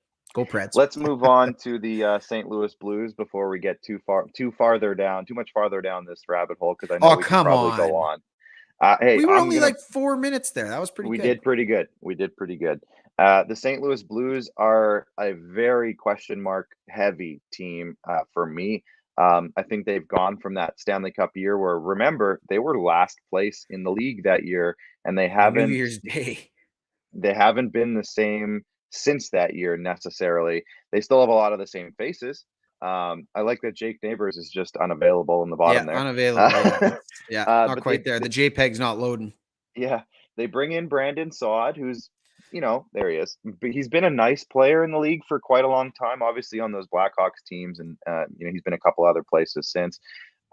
We'll see how he fits in on that team. David Perron had a surprisingly good year last year. They bring in Pavel Buchnevich. I'm going to assume that he's kind of the replacement for Tarasenko, who's the big question mark, and maybe he gets traded at some point this year. Hello, LA Kings. Talk about that one as a I move. like that take. Yep. I like that one as well. They have a ton of young guys who have kind of just been poking around the league. Robert Thomas, Jordan Kyrou, Klim Kostin, Ivan Barbashev is a name that's been around for a while. Ryan O'Reilly is obviously the workhorse on that team. Braden Shen is a solid player. This whole team is solid. It's kind of similar to our conversation about Minnesota. I mean, Yes. maybe on a different level. Maybe I like St. Louis honestly better than Minnesota. It's a lot of solid players who have 40 to 60 point potential, maybe a little higher than that depending on the day. But with Tarasenko in question, and he's not the first line right winger that he was, and they might trade him. I don't know where I stand with St. Louis Blues. If you go down to their defenseman group, they got Marco Scandella, who I think they overpaid personally. I don't love Marco. He was in that Wild conversation of, he's fine. He was with the Wild. Colton Parayko is solid. Torrey Krug is a nice one. Justin Falk is okay. He's overpaid probably too at this point in his career. And then they got Wallman and Bartuzo. Again, I don't know. And then in net, they have Jordan Binnington, and I think Ville Husso is going to be their backup this year. So I don't know, Max. I don't think we need to spend a ton of time on St. Louis. I think they're just a weird team right now because they have several good players, but I don't know where they stand. Oh, they added James the Real Deal Neal. Yes, I like Kevin's comment there. I really do. I think James Neal could be a little. I think James Neal still has some game. I think he needed out of the spotlight in Canada. Calgary and Edmonton just weren't spots for him where he was able to shine quite as bright as he did in Nashville and Vegas. But when it comes to this team, you kind of nailed it. Don't need to go too deep on them. It's a team that will find a way. They're going to play hard every night. We know that. They're probably going to win some games. Yeah, under Craig Berube, they're going to find a way to win some games. But when it comes to, again, it's that bunch of guys discussion with, again, some question marks. How much does the Tarasenko cloud hang over them in terms of a distraction? Is he going to be the guy that he once was, that at least plays well enough to return the value that St. Louis is going to need to see? And again, does St. Louis now go into a transition period? They won a cup a couple of years ago. Nobody would fault them if they said, okay, we need to retool a little bit here. But yeah, when it comes to the Blues, it's a man team that'll, again, be a fringe playoff team. And Kevin St. John, thank you for tuning in. It's a new name, so I want to say hi to Kevin. And thanks for jumping in. And he says sneaky depth scoring for a Blues team. The Buchnevich pickup I do like as well. I will echo your sentiments there, Clark. Buchnevich I like that pickup, but is it enough? I'm not slandering the Blues. I don't want to slander them and say that they're bad. I don't think they're bad. I think they're going to be good. It's just a very competitive division this year. And I wonder, until they trade Vladimir Tarasenko or figure out what they're doing with him, I just don't know how I feel about this team. I want to see that resolved, or hey, keep him. Tell him he's going to stay and keep him there and make him that elite scorer that he should be. But they've botched a couple surgeries with him. He's not happy. I don't think he's going to be staying there too long. But I want to see. Is Kyrou going to take a step? Is Thomas going to take a step? Until then, it's just a lot of questions that, again, we'll see how it's answered on the ice over the course of 82 games in this season. But yeah, no, it's an interesting team, but a team that, again, it's we'll see. It's a we'll see team. One of the best jerseys in the league, I'll say that. Yes. I love the jerseys. And this could be a team, I could see them finishing second in this division. I could see them finishing seventh in this division. It's a weird team. Let's move on to I think Winnipeg. Winnipeg is next. And then John Holmes, Winnipeg Jets. So if we can do this in a couple minutes, Max, I think we just wrapped up this division in like 20 minutes or less, which is good. That's a good pace. It's a good pace. So the Winnipeg Jets, personally, I like this team a lot. I think that they're going to finish, top 2 in this division. Very worst top 3, but I really like this team from top to bottom. I've said it before about Winnipeg. I love their balance from their first line to their fourth line.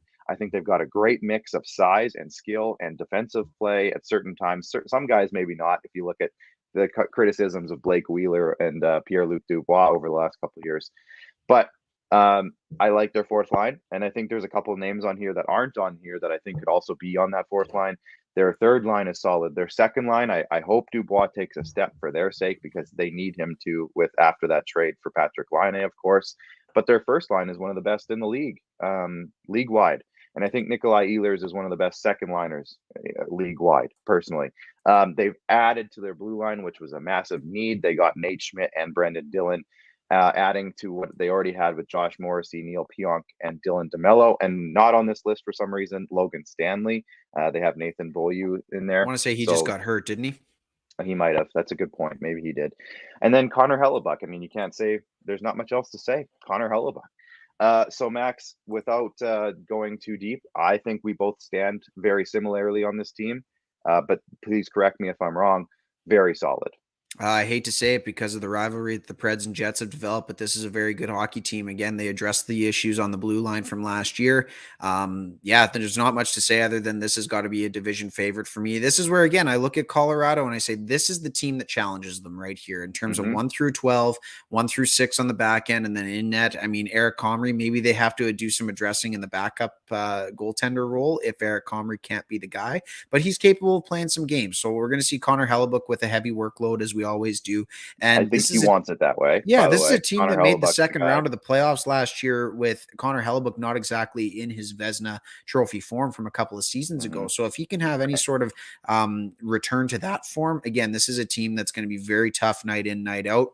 Jets have got to be at worst number 2 for me in terms of this division, even if they have injuries. I like it. And like you said, I think with this team, injuries could be the X factor if they start getting hurt.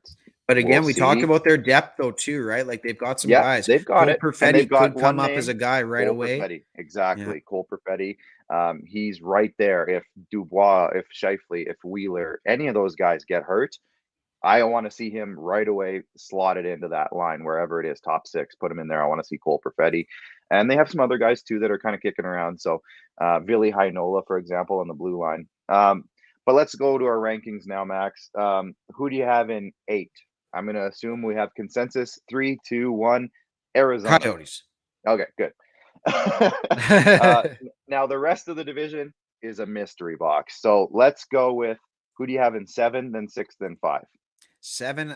This is going to be again a division where I'm not totally sure, but it's got to be the Blues for me. I if there's any sort of injury front for them, they're going to be in trouble. Binnington, I mean, he had a great Stanley Cup run and a good enough season to still maintain his status as a starting goaltender. We'll see if he can recapture that fire that got him the big contract extension, this and that. But for me, it's got to be the Blues at 7.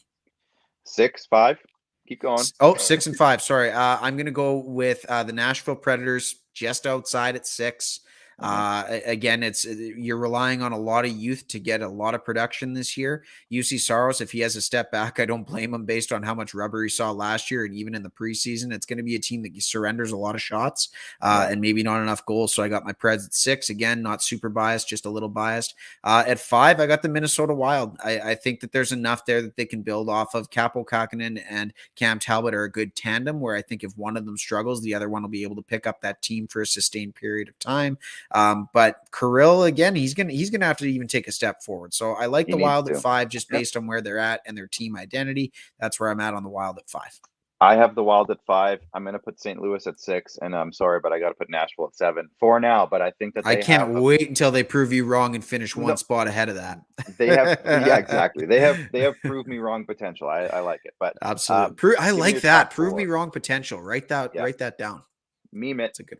Give me your top 4. I'll say mine. I think Colorado 1, Winnipeg 2, Dallas, and then Chicago. And I think Chicago is a team that could potentially leapfrog depending on how things work out with their lineup. The only change I would make is I'm going to flip. I'm going to have Chicago at 3 and Dallas at 4. Still playoff teams, both of them, but just where they're going to slot in the division. I like Chicago at 3, Dallas at 4, 1 and 2, Colorado and the Jets. And you know what? Like I said, going back to our analysis of the Jets, I could easily see just with their depth alone usurping the Avalanche for that number 1 spot, but they're still the class of the division, both of them.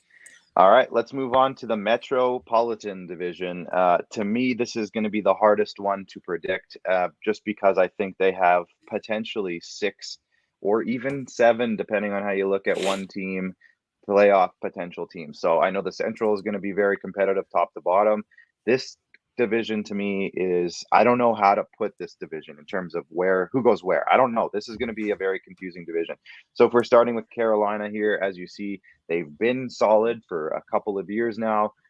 They made some changes though in the offseason. They let Dougie Hamilton walk. They traded away some guys. They let both of their goalies go in Alex Nedeljkovic and James Reimer, and I think they had another guy too that was there. Am I not? Who else did they have there? Are you Peter talking Mrazek. goaltenders? Yeah, Peter Peter Mrazek. Mrazek. They changed everything in the crease. Everything. They bring in Freddie Anderson and Antti Ranta. Both guys are solid. And as a Leafs fan, I know that Freddie Anderson can be very, very good, but he hasn't been. So will those two goalies be able to play with each other, and will they stay healthy? I think is the biggest question mark for Carolina this year. They bring in Tony DeAngelo, with a lot of people not loving that move. They did the Jesperi Kotkaniemi move, which was the highlight of the offseason, probably. Maybe not the biggest signing, but it was the highlight of the offseason for me, just because of how fun offer sheets are. And they still have a solid lineup top to bottom. So, Max, Carolina, to me, they might be the team that takes a step back. And I don't know if they're going to be bad, but I think they might take a step back. What do you think? Tony DeAngelo is a huge X factor, and to me, one of the biggest mistakes that this organization might ever make is not re-signing Alex Nedeljkovic. When you look at what he brought to that I thought team you were last going year, to say Dougie Hamilton. No, Dougie Hamilton. I'm still not sold on Dougie. I think he might be a product of being a part of a very good defensive core. We're going to see what he does in New Jersey. I don't know. I mean, he's a good defenseman where, again, I think he might have been elevated by the environment he was in. He liked being that guy that flew under the radar in Rod Brindamore's system. Rod Brindamore is a huge X factor for this team in terms of a guy that doesn't necessarily strap him up, although he probably still could with how good a shape he's in. When it comes to the Carolina Hurricanes, though, I agree with you. I don't think it's a huge step back. I think they're still a playoff team, even in a very tough division. But Freddie Anderson, man, your boy, is he going to have a return to form? Because if he does, this is a team that could finish top 3 in the division. If he doesn't, it could be a difference between a playoff spot and not. So we haven't seen Freddie or Ronta have a healthy season in 2 years. So exactly.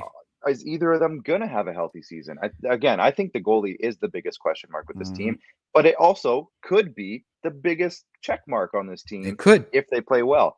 I think Ethan Bear is going to move up to that top line right defenseman spot before too long. I don't know if Tony DeAngelo is going to stay in that where they have him slotted on daily faceoff here.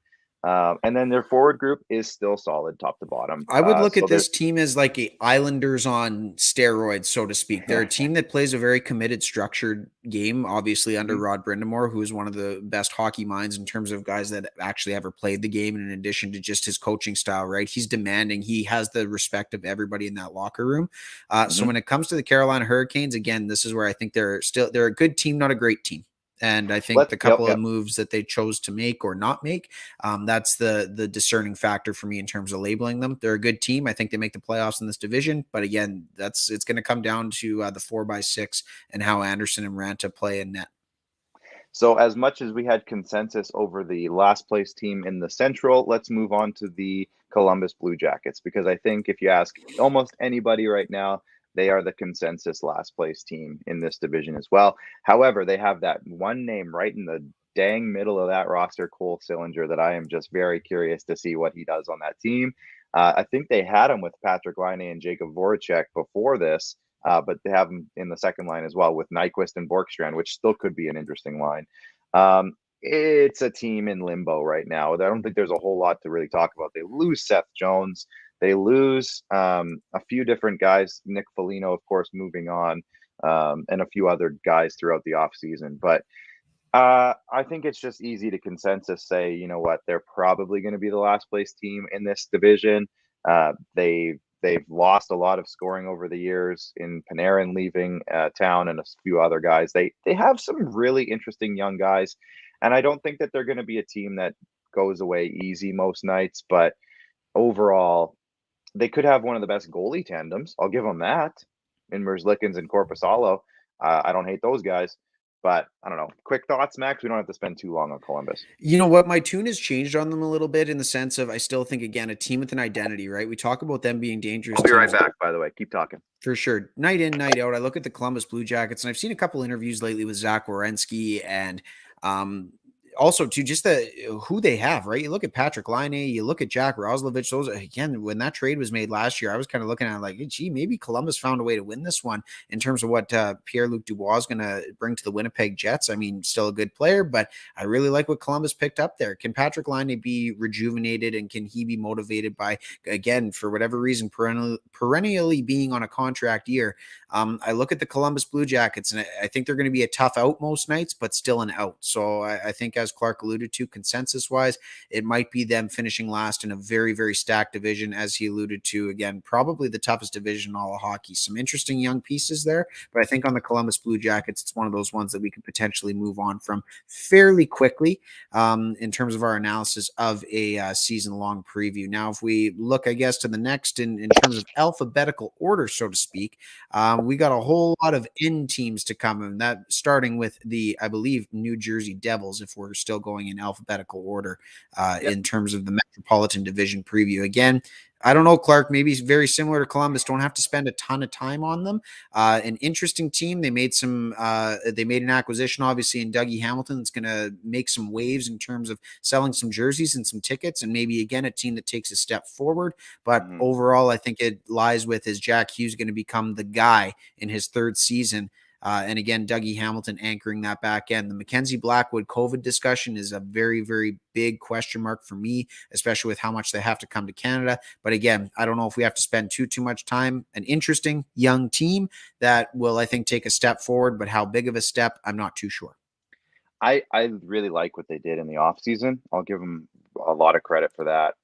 Bringing in Tatar is interesting. He hasn't been a playoff performer, but I don't know if the Devils have to worry too much about the playoffs necessarily. If you scroll down to their defense really quick, they did. Robin's saying about the Hurricanes, don't forget about David Ayers. Thanks, Robin. Only when they come to Toronto. Yeah. So Dawson Mercer is a nice name up forward, but if you can scroll down to the defenseman really quick, Max. Ryan Graves, they brought him in from Colorado. I like that move. Dougie Hamilton, I like that move. They traded out Will Butcher, but they have Ty Smith coming up. I like that move. PK Subban has a lot to prove in a contract year, and I know he's made a lot of money in his career, but I think he wants to prove that he is still useful in this league. So I think PK has a lot on his shoulders. And again, like you said, Blackwood, but they brought in Jonathan Bernier, who I don't hate, as a tandem type of guy. So overall, I like a lot what the Devils did this offseason, but I still don't think that it's quite enough. And like you said, Jack Hughes hasn't proven to anyone that he's that number one overall pick quality. Nico Hischier has been quite up and down in his career as that also number one pick. And up front, they have a lot of young forwards who I don't think they're, at the peak of their career yet. So they have a lot of growing to do as a team still. Let's move on, I think, Max, to the New York Islanders, I guess, is next. The New York Islanders. That would make sense. Yeah, and I like the New York Islanders. I'll say that. They did lose Jordan Eberle this offseason and Andrew Ladd, who wasn't really playing for them anyways, and Nick Leddy. So there's three names that they definitely lost. But overall, this team has some guys to replace those guys, ready to step in. They had Oliver Wahlstrom, who you see on that third line. He's taken over for Eberle. They brought in Zach Parise as a depth guy, like that. They were able to keep Colin Palmieri in this offseason. He was a free agent, like that. Anders Lee is back healthy. Don't mind that. Anthony Beauvillier, he's ready to take a step in his career, I think, too. So, and they still have the best fourth line in the whole league with Martin, Cizikas, and Clutterbuck. So I like that group. On defense, they're still solid. I think bringing in Zdeno Chara is interesting to the nth degree. What does Chara have left in his career? And they're putting him with the young gun Noah Dobson. So that's going to be an interesting pair if that's truly what it is. Pelech and Pulak have proven that they're a solid group. So, and then in net, Semyon Varlamov, maybe one of the better veteran goalies in this league still, and Ilya Sorokin, one of the better young goalies in the league. So maybe this is a team we don't have to spend too much time on, but I like a lot of what they have going on. They've proven that they're a deep playoff type of team, and I still think that they have a group that can do it again. I think that we don't have to spend a lot of time on them today, but they're going to be a team we spend a lot of time on during the season with how much Yeah, success they have. I think it's undisputable in terms of we talk about identity and strong ones. This is a team that is a living, Barry breathing Trotz. embodiment of a hockey culture, with Barry Trotz and Lou Lamoriello being the masterminds of it all. Without a doubt, easily one of, again, even in a hard division, I think if they're in any other division, they are potentially a division winning team. This is where, again, for me, they're still going to be a playoff team without question. They're going to, again, you know what you're going to get from the Islanders every night you turn on the tube. Might not be the most interesting brand of hockey, but it's a winning brand of hockey. So that's They're where I've gonna got win. for them. They're going to win a lot of games. And again, it's going to be interesting the way that they do it. And if you're going to tune in, you're going to do it to watch number 13, Matt Barzal. Yes. Let's move on to the New York Rangers now. Another interesting offseason in this division. There's quite a few teams in this division that were making some moves. The Rangers were among maybe the most busy offseason as they traded out Pavel Buchnevich. They traded for Ryan Reeves. They traded for or they signed Barclay Goodrow. They traded for Sammy Blais. That was in the Buchnevich trade. Lafreniere and Kako have a lot to prove. So that's a couple of names to watch out for. And the breaking news today, thanks to the couple people who commented in, I don't have the picture anymore, but Mika Zibanejad is locked up long term there. So that's a big move for the Rangers because he's a perennial 40 goal scorer now. That's what he is in his career. Philip Hedl has a lot to prove. Kravtsov's coming in with something to prove. So overall, I like their forward group. It's definitely improved, I think, from last year, even though they maybe lost some scoring getting rid of Buchnevich. But I think they had a plan in the offseason. And I'll let you talk about that and what you think about that plan. Adam Fox is the Vezina winner. Adam Fox is the Norris winner. He's coming off of a Norris win. Jacob Trouba's still there. They bring in Patrick Nemeth and Nils Lundqvist. I've heard nothing but good things, so that's interesting. And then they have another solid goaltending tandem in Shesterkin and Georgiev. Future Toronto Maple Leaf, Alexander Georgiev. Well, he's been a future Leaf for several years now, so I don't know if he is anymore, but they're all future Toronto Maple Leafs, Clark. Everyone, come on, you know that. Everyone is, of course. Either way, I think the Rangers have potential to be very good, but it's a strong division, and I still don't know if they're a playoff team. I'll let you talk about what you thought about their offseason moves. This is my dark horse team. You talked about it with the LA Kings. This is my dark horse team. When you look at top to bottom in terms of who they brought in addition to just the young talent that they have there, winning a couple of draft lotteries, getting Kaapo Kakko, who I think, again, we talk about breakout candidates. This could be the year, especially who he's playing with, projected on this second line. Again, we know that that's very much in flux as that could change. But regardless, if he finds his way into the top six, he's going to have no choice but to produce points. But yeah, man, I really like it. I think Mika Zibanejad, you can look at as a guy that it effectively takes them out of the Jack Eichel sweepstakes with the commitment to him long term, which again I don't think is a bad one whatsoever. If you keep Mika Zibanejad and don't have to part with any sort of assets to acquire Jack Eichel, especially with the uncertainty there. But you look at the Rangers top to bottom, man, this is going to be a team very much like the Canucks, where maybe their rebuild plans are accelerated by a year or so, and that could be dangerous in terms of a flat cap world that we're probably going to live in a couple of years. They're going to have some tough decisions to make, and I think it's because there's going to be a lot of guys that produce this season in 2021, 2022 with the New York Rangers that just there's going to be some dollars having to be handed out. And obviously it was an expensive day today when you lock up a guy for $8.5 million for 8 years. I like that. But I like that. I love that honestly. move. I absolutely love the contract, and I love what he can bring for this organization. But Lafreniere, I think this is going to be the true coming out party for Lafreniere. Talk about a number one pick that has never had to come into such circumstances in NHL history. So when it comes to the Rangers, I think that there's going to be a very interesting team to watch. They're going to score a lot of goals. If Shesterkin can be the guy that's able to keep them out. I mean, we know what Georgiev brings in terms of consistency on the back half of the tandem. But this blue line, that's the only question for me. The little bit of inexperience there could be exposed still. But at the end of the day, I think this is a team that might find their way into the playoffs if they're able to explode with how much they have on paper here. I'll say two things about this team, and then we can move on. I would still I would still replace Ryan Strome with Jack Eichel if I had the option to do so, and Jack Eichel was healthy. Now, I saw a report that the Rangers would allow Jack Eichel to get the surgery that he wants. I don't know where that came from, but apparently that's the case. So I wouldn't put the Rangers out of the Eichel sweepstakes just yet. I think I would, with how much they're going to have to pay Lafreniere, Kako, Adam Fox needs a deal. I don't think they're going to have enough there. Shesterkin, like there's going to be some contracts that they need to hand out. I don't know if a $10 million cap hit is going to be enough to make them have the depth that they're going to need.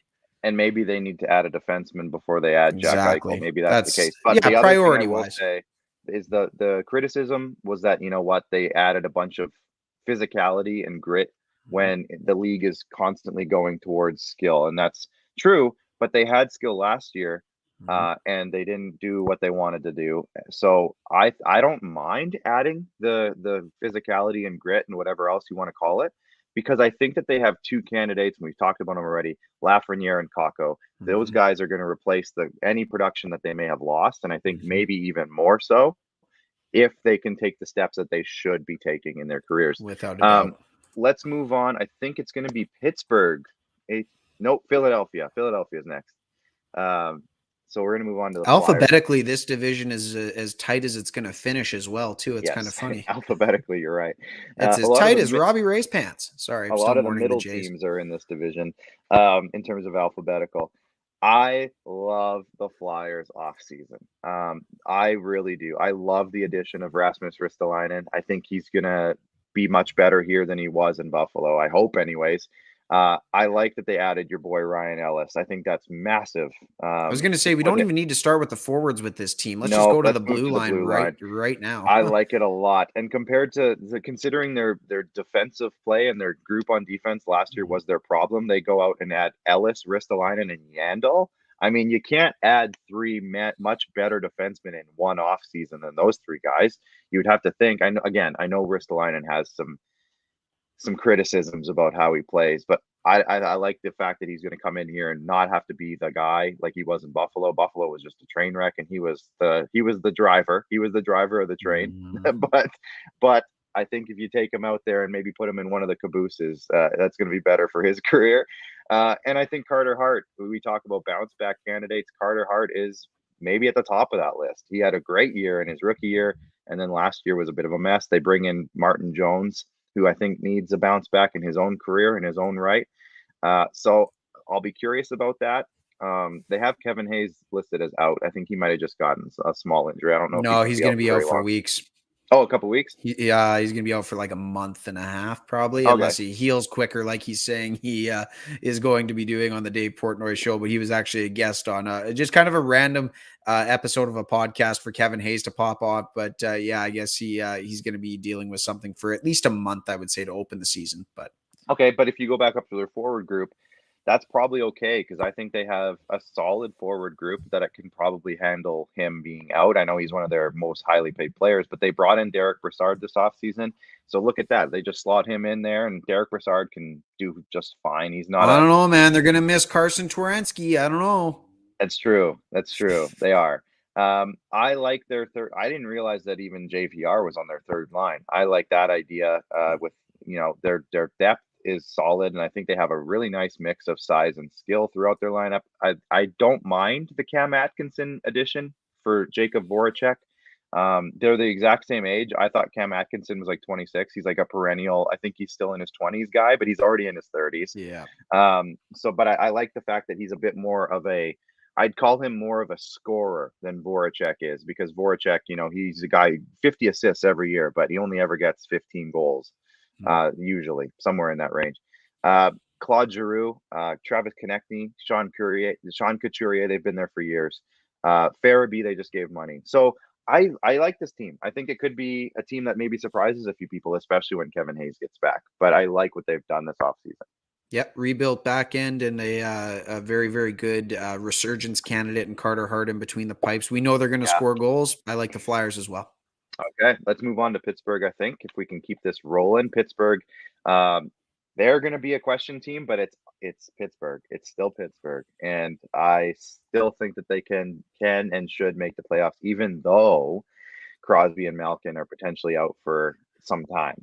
They bring in Jeff Carter last year, as you see at the top of that list. Did you see that They Crosby's on the opening season road trip though? He's already practicing. Oh, He's already so practicing. he might only be out a week or two. Okay, so that's That'd be interesting. very Sidney Crosby-ish. Of course it Of would. course, right? Modern And miracle for Malkin's health. going to be one of those guys who's like basically a mid-year trade acquisition. He's just going to slide into the roster when he gets back.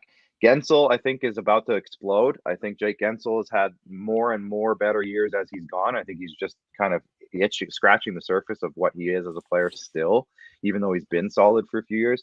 Jason Zucker had a terrible season last year, and I think he's ready to bounce back.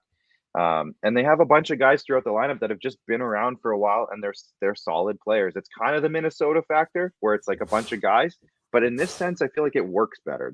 There's an identity in Pittsburgh that is a winning culture that's been around, led of course by those two guys. If you want to scroll down to their defense really quick, again, a lot of defensemen who have kind of just been there for a while. Letang, Dumoulin, solid. Pedersen, Marino, yeah, not bad. Marino's shown some signs of some good play. Pedersen, I think he was criticized last year a little bit. Matheson, they brought him in. I don't love the contract, but the player's fine. And then in net, Tristan Jarry has a lot to prove because he didn't have as good of a year last year that I think he wanted to. But at the same time, it wasn't terrible if you look at his just numbers. But I don't think I don't think he was what the team needed him to be last year. And Casey DeSmith, he's always going to be a decent backup option. But you look at that out list, look at those injuries. I mean, Crosby, Malkin, even Aston Reese is a solid performer on this team. Is there more too below that? Who's below that? Is there one more guy? Oh, Gensel. Okay, but he's up in the lineup too. So, is it COVID? Okay, so there you go. So I don't know. Do you have anything to say about Pittsburgh outside of the fact that it's still Crosby? It's still probably going to be a playoff team in my mind. I think they're going to have to overcome a slow start. Obviously, if Mhm. Crosby and Malkin miss any length of time, even with Sidney Crosby in the lineup again, we talk about the strength of the division, right? Yep. Crosby is aging. He's still a fantastic player, still probably a top 5 player in the entire league. But when it comes to the Pittsburgh Penguins, I think again the injury side of things is they're going to have a slow start to overcome. But we know what Brian Burke and Ron Hextall are capable of doing. They're very, Yes. very good executives in the NHL, and if they identify that this is a team that can still go for it, can still make the playoffs and make some noise, I have no doubt whatsoever that they're going to do everything in their power to make this a playoff team. But I have a feeling it's going to be a bit of a slower start to overcome, and I'm sure they'll prove me wrong. I'm sure they're going to fly out of the gates like 10-1-2 without Crosby, Of without course they Malkin. are. But with that being said, I do strongly believe it's going to be a bit of a slower start just based on the strength of their division. So we'll see what happens. But like you said, it's Pittsburgh. Let's move on, I think, to the Washington Capitals. Yep, I think That that's our should last wrap team up of the our division. Metro. Awesome. So this is a team, I'm just going to go out and say it. They could be first. They could miss the playoffs terribly. And then a lot of the younger NHL crowd, especially my boys and girls on TikTok, are counting these guys out completely. I'm of the belief that this team has been very, very good for a very long time. I don't think they're going to necessarily just give that up right now. I think they still have a solid team. They brought back Vitek Vanacek after losing him to Seattle, so their goaltending duo is young, and I think they still have some talent there in Samsonov and in Vanacek, like that duo. I think Samsonov isn't even as good as he's going to be yet. I think he's got some growth still. Their defensive group is okay. They lost Brendan Dillon, who I think is going to be maybe a bigger loss than we might be giving them credit for. So he might hurt that a little bit, but they still have John Carlson. They still have Justin Schultz there. And they still have some other guys. Michael Kempney, I think, is still there, and a few other guys. And once the lineup comes up, the internet's being, internet's lovely. not been my best friend there. Yeah. Dmitry Orlov is a guy. He's been around. He's a solid defenseman. And if you scroll down, I think I saw Nicholas Jensen is still there too. So I don't mind that defensive group. I don't know much about Martin Verheuvry. Martin Verheuvry. Interesting. Okay. That sounds made up. It does sound made up. They might trade for a guy. I wouldn't put it past Martin them to trade for Verheuvry somebody. coming in from the infirmary. I don't know. There you go. They just signed him out of jail, just like in well, the infirmary is the hospital, prison but guard. Yeah, he beat up a prison guard. They signed him, just like in the Untold Crime and Penalties, the Danbury Trashers. Again, I like their defense or their goalie group. Their defensive group should be good enough, I think, and I would put them as a candidate to maybe make a trade for somebody. And their forward group, we have Backstrom out. That's a big one, obviously. He's going to be out for, I think, at least a month, maybe. But when he comes back, their forward group is still Ovechkin, Backstrom, Kuznetsov. It's the older group, as some people are criticizing them for. But when I look at this group, they've got some young talent coming in, and Hendrix Lapierre speaks like he screams to me, look at this guy. And also Connor McMichael, who might make a big step in his career, who's another Canadian World Junior guy. So I look at this team as, you know what, Max, maybe they're aging together as a group, but they've been together for so long, and they have such a winning identity, and their team is just like they all know what they have to do, and I think that's what Washington's strength is. Yes, maybe they're older, but they've all been together for so long. It's a group that has stayed together more than a lot of teams have, and I think they're going to still be pretty good. I still have them high up in this division.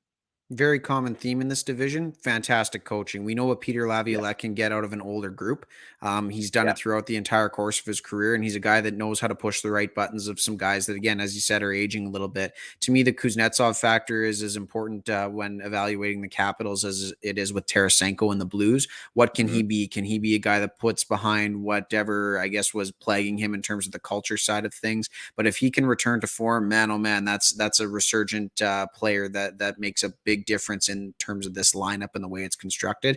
Again, this is a team that's going to compete. This is very much like we say Pittsburgh's Pittsburgh. As long as that number 8 is there on that top left wing slot and playing on the left hash in the power play unit and pumping in goals left, right, and center, this team's going to find a way to compete. Can Samsonov be the guy?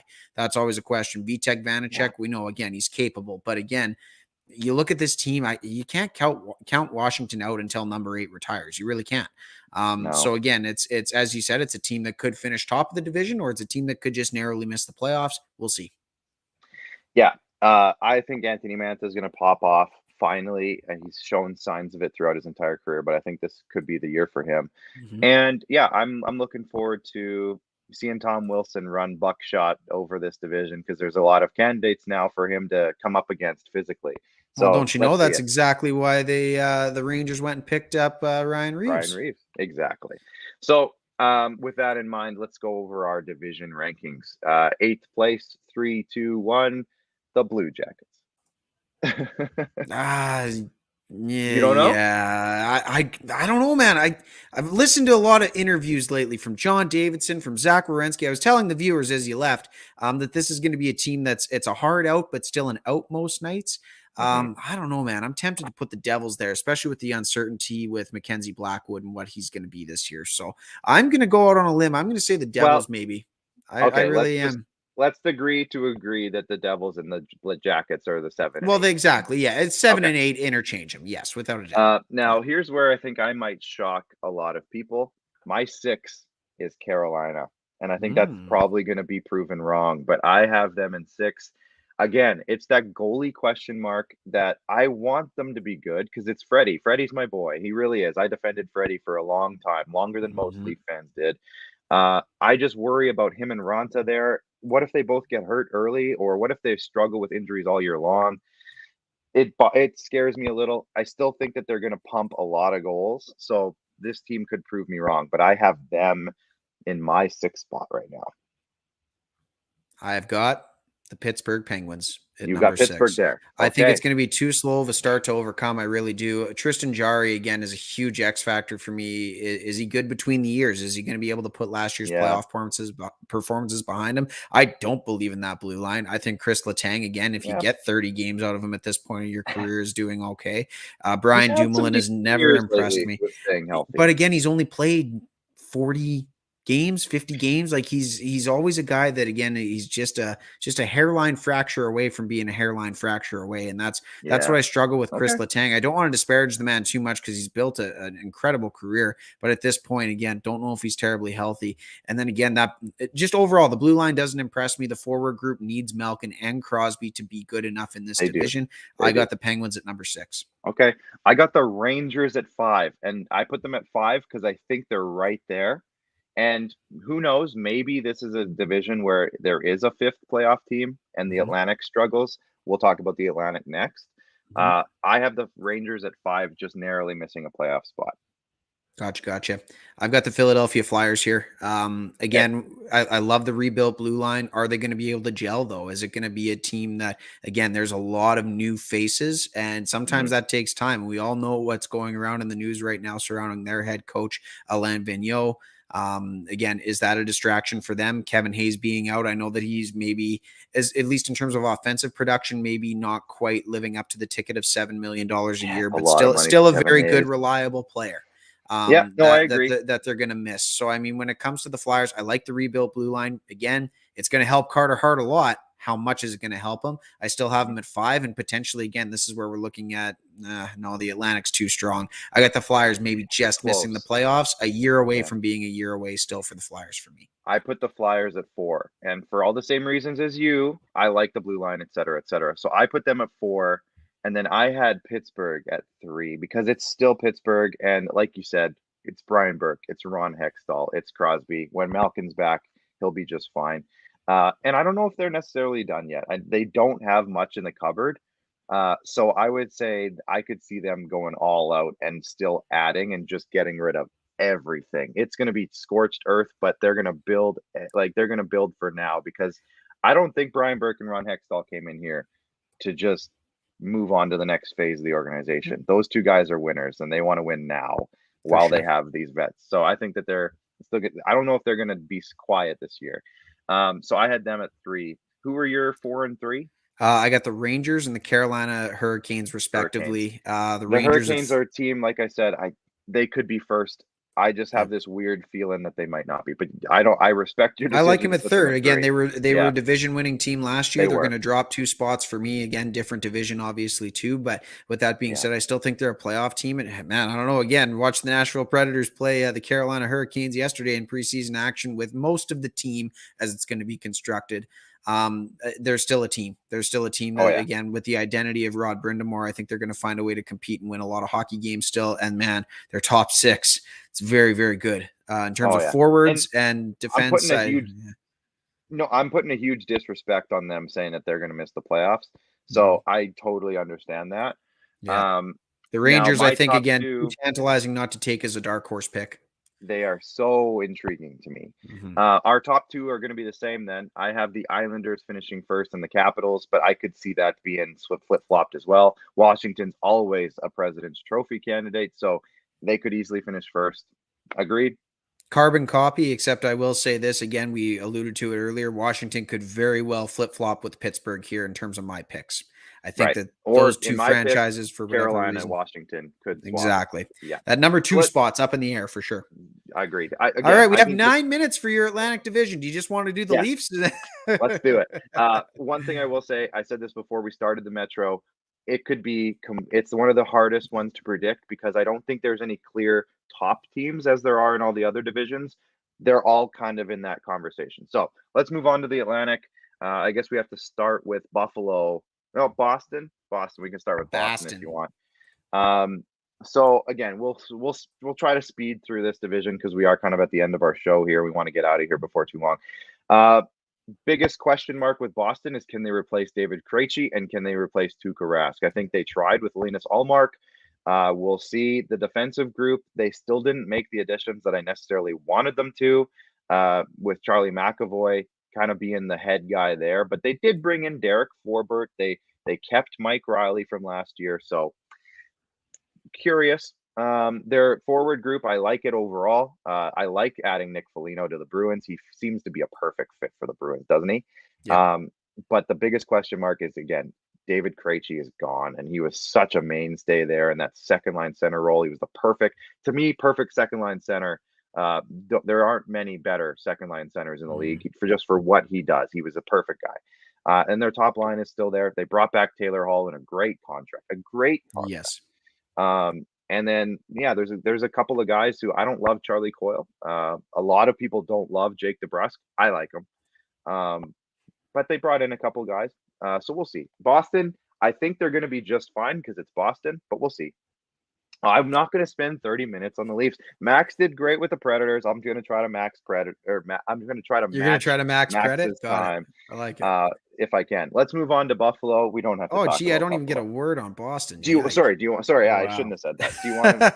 What do you have to say? Linus Ullmark, I think, product of his environment. I think he's a guy that is going to stop pucks for this team. I think overall, again, you look at Boston and the way they're constructed, you kind of said it all. You really did. I think still a playoff team. Just again, we have in this Eastern Conference and the way that it all goes, it's Boston. It's Boston. It's Boston. I mean, yeah. As much as you hate to hear that, it's Boston. No, it still is Boston. And you know what? The only thing I could see them really derailing their season is if they get some injuries. And then I don't know if they have the depth. Not to a ton of necessarily depth in the handle it. prospect cover. Jack Studnicka is going to have to step up and be a guy this year. So, speaking of guys who need to step up, this entire roster, Buffalo, with Jack Eichel being out and whatever happens there, it's going to be a rough year. I'm sorry, Buffalo fans. You know that though. I don't have to tell you. When the number one pick in the draft chooses not to turn pro because of how bad your organization is, this is going to be a tough year. Next. Apparently that was mutual, but we don't have to spend too much time on Buffalo. Everyone knows their issues right now. Detroit, I guess, is next up here. And this is another team where they need a lot of guys to step up, and especially now with the news that Tyler Bertuzzi is going to have some issues with some COVID stuff this year. They made some nice additions. I think we can both agree that Pius Suter is, he's a nice addition. They were able to go get Alex Nedeljkovic. That's a nice addition. They went out and got Nick Leddy. That's good. But overall, I mean, this team has still been just absolute bottom dwellers for the last couple seasons. And I don't think that they're at a point where they're ready to necessarily get out of that, and especially in the Atlantic Division with some solid teams ahead of them. What do you got, Max? Lucas Raymond is my dark horse Calder candidate, and that might be the most interesting thing that I can say about the Wings. I like what they're building. I really do. Moritz Seider is going to be an interesting, debut. He's a guy that, in terms of overall progression of prospect rankings, he's a guy that's been making people take notice. So if he finds a way into this lineup, if he finds a way to make a contribution early on, this is a team that, again, it's a 7th place finish for me for Detroit for one more year. Absolutely love the Alex Nedeljkovic pickup. I can't say that any louder. This could be their this could be their franchise goaltender for years and years to come. Yeah. This was the biggest mistake of the offseason in terms of players not being retained by Carolina. To me, that makes the difference for them of being a division winner versus being on the outs. I love that Detroit went in and snagged him. Pius Suter, you already mentioned. It's going to be an interesting team, and I think Stevie Y has this ship going in the right direction. Needs a little bit more time, but that Lucas Raymond, I'm telling you right now, people, get ready to watch potentially the next Pettersson. They have 2 potential top 5 Calder people in this team, Seider and Raymond, 2 potential top rookies of the year. So that's what they've got going for them. I don't think that they're as bad a direction as a couple other teams in this league. I don't mind what they're doing. It's just a slow burn in Detroit. Yep. Florida, they go out and they add Sam Reinhart, which is extremely intriguing. I don't know. This is interesting. Did they take Huberdeau off of Barkov's line? I didn't even. If they did, for now, again, this is all very much up in the air. We'll see. They're going to be together on the first power play unit anyway. So, oh yeah. They bring in Joe Thornton as well to kind of complement that bottom 6. They have Anton Lundell on the roster. That's interesting. He's going to be a rookie this year, I think. I don't think he played last year. I think he played a few games. That was about it, though. Oh, okay. Patrick Hornqvist is a great third liner, always has been, and probably will be for a couple more years. Verhaeghe had that really interesting kind of breakout year last year where he scored more goals than I think a lot of people gave him credit for. And they lock up Alex Barkov for 8 more years. He's there for a long time. So that's good. Their forward group should be... that contract. Love the contract. Yeah. Their forward group should be very solid. A lot of people forget and maybe don't give this team credit for the fact that they were the 4th best team in the entire league last year in terms of wins and points. They put up a lot of points, and I think they'll be good this year too. The Atlantic Division will be interesting to see that now those teams, once they get back to playing each other again, how they match up against each other. And I think that's the biggest question with me as a Leafs fan in this division is, how do these teams stack up against each other now that we're back in this division? And I don't know if there's as many question marks with that in other divisions as there is in the Atlantic. Can the Leafs match up against Boston? Can Florida match up against the Lightning? I guess they played each other last year, but how are these teams going to all mesh up together when they actually see each other again? Bobrovsky and Spencer Knight called their candidate for sure. I think he could even take over that entire team. We'll see what Bobrovsky does, because it is it's an odd year, Max. So that means Bobrovsky's probably going to be a Vezina candidate. Exactly. Yeah, without a doubt. And that's what's got me anyways thinking that this is a potentially top 2 team in the division. There's so much offensive firepower here. There is a really good developed defensive core now that they've kind of gone through their trials and tribulations. Mackenzie Weegar can be considered an upper echelon defenseman in this league now, alongside a healthy Aaron Ekblad. I really think that was the difference maker between them not beating the Tampa Bay Lightning last year in the playoffs and them beating them, to not have their captain and have their lifeblood there, or sorry, their assistant captain. He was the captain for a minute before Barkov got there, was he not? Aaron Ekblad? I don't know if he ever was. I thought he was for a time. Maybe it was one of those things where Barkov was out with injury. I swore I've seen a C on Aaron Ekblad's chest before. But regardless, he's a very important component to that team, and they missed him sorely when it came to them getting ousted last year. And what was easily one of the most entertaining NHL playoff first-round series we will likely ever see. But I love the Florida Panthers. I love what they've done with their offseason. Sam Reinhart, again, we talk about products of environment with the Buffalo Sabres, getting out of there, going down into the hot Florida sun, no state tax. This is going to be a fantastic environment for Sam Reinhart to thrive alongside one of the best centermen in all of hockey, and Alexander Barkov, again, fresh off that awesome extension. So I like the Panthers a lot. I think they're going to be a team that contends even in a very tough, top-heavy Atlantic division. Ekblad was a captain in junior, but I don't think he's ever been a captain for the Panthers. That's weird. He's an assistant, though. He does. I know what you're saying, though. I don't know where my brain went on that, but might have been an alternate universe where he was. Might have been. I've watched a lot of Marvel stuff lately. There's a lot of that going around right now. So Montreal, to me, is going to take a step back from the Stanley Cup final finish that they had last year. Not saying they're bad. And hey, you know what? Given it that it's Montreal, they run on magic. Who knows? Maybe this team is a playoff team, and we're all just sleeping on them hard. But to lose Philip Deneau, who was one of their key identity guys last year, defensive stalwart, they lost him. They lost Shea Weber for the year. Carey Price now with the news that he's in the assistance program. I don't know. So I'm going to say my only thing I want to say about Montreal is if they have some of that magic left, maybe, but I think they're going to take a big step backwards. Yeah, without maybe a doubt. I'm biased. No. I'm with you there, and obviously there was some pain inflicted with maybe those comments from them, doing what they did to the thing of your team. But it is what it is. We'll go from there. Nick Suzuki, I absolutely love this player. He's going to be a guy that I'll tune in and watch every single night. He's going to be a guy that takes step forward after step forward in this league. I listened to an interview with him recently saying that he idolizes Patrice Bergeron, and if this is a guy that models his game after one of the best in the league, this is a guy that the Montreal Canadiens are going to have to lock up long term for a very good price point. Yeah, hey, you know what? Maybe if he idolizes Bergeron, maybe he'll give that discount that Bergeron's been given to the Bees for most of his career. So when it comes to this team, I can't say too much outside of that. Tyler Toffoli, obviously a very interesting player. Good player. Calder candidate, and Cole Caulfield. Again, it's a young team, and I think there's, again, just too many question marks, unfortunately, on the injury front. Jeff Petrie and Joel Edmondson, not a bad top pair, but I want to see Drouin come back and maybe be effective again. The saving grace is that Jake Allen is still there for Montreal Canadiens fans. He's still a capable goaltender. Again, this is where it comes down to strength of division for me. As you alluded to, Clark, it's a step back, maybe even a step out of the playoffs, just with how strong those top 4 teams are going to be. Yeah. Mike Hoffman's hurt too. And if you just scroll up to a defensive group really quick, and then we'll move on.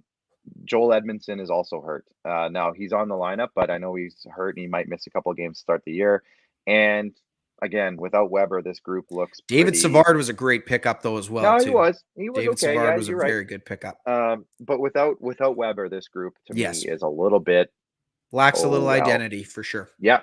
So let's move on to Ottawa. We're flying. We're doing pretty good. I know we're over our time, but we're doing pretty good. That's not bad though. We're doing pretty good.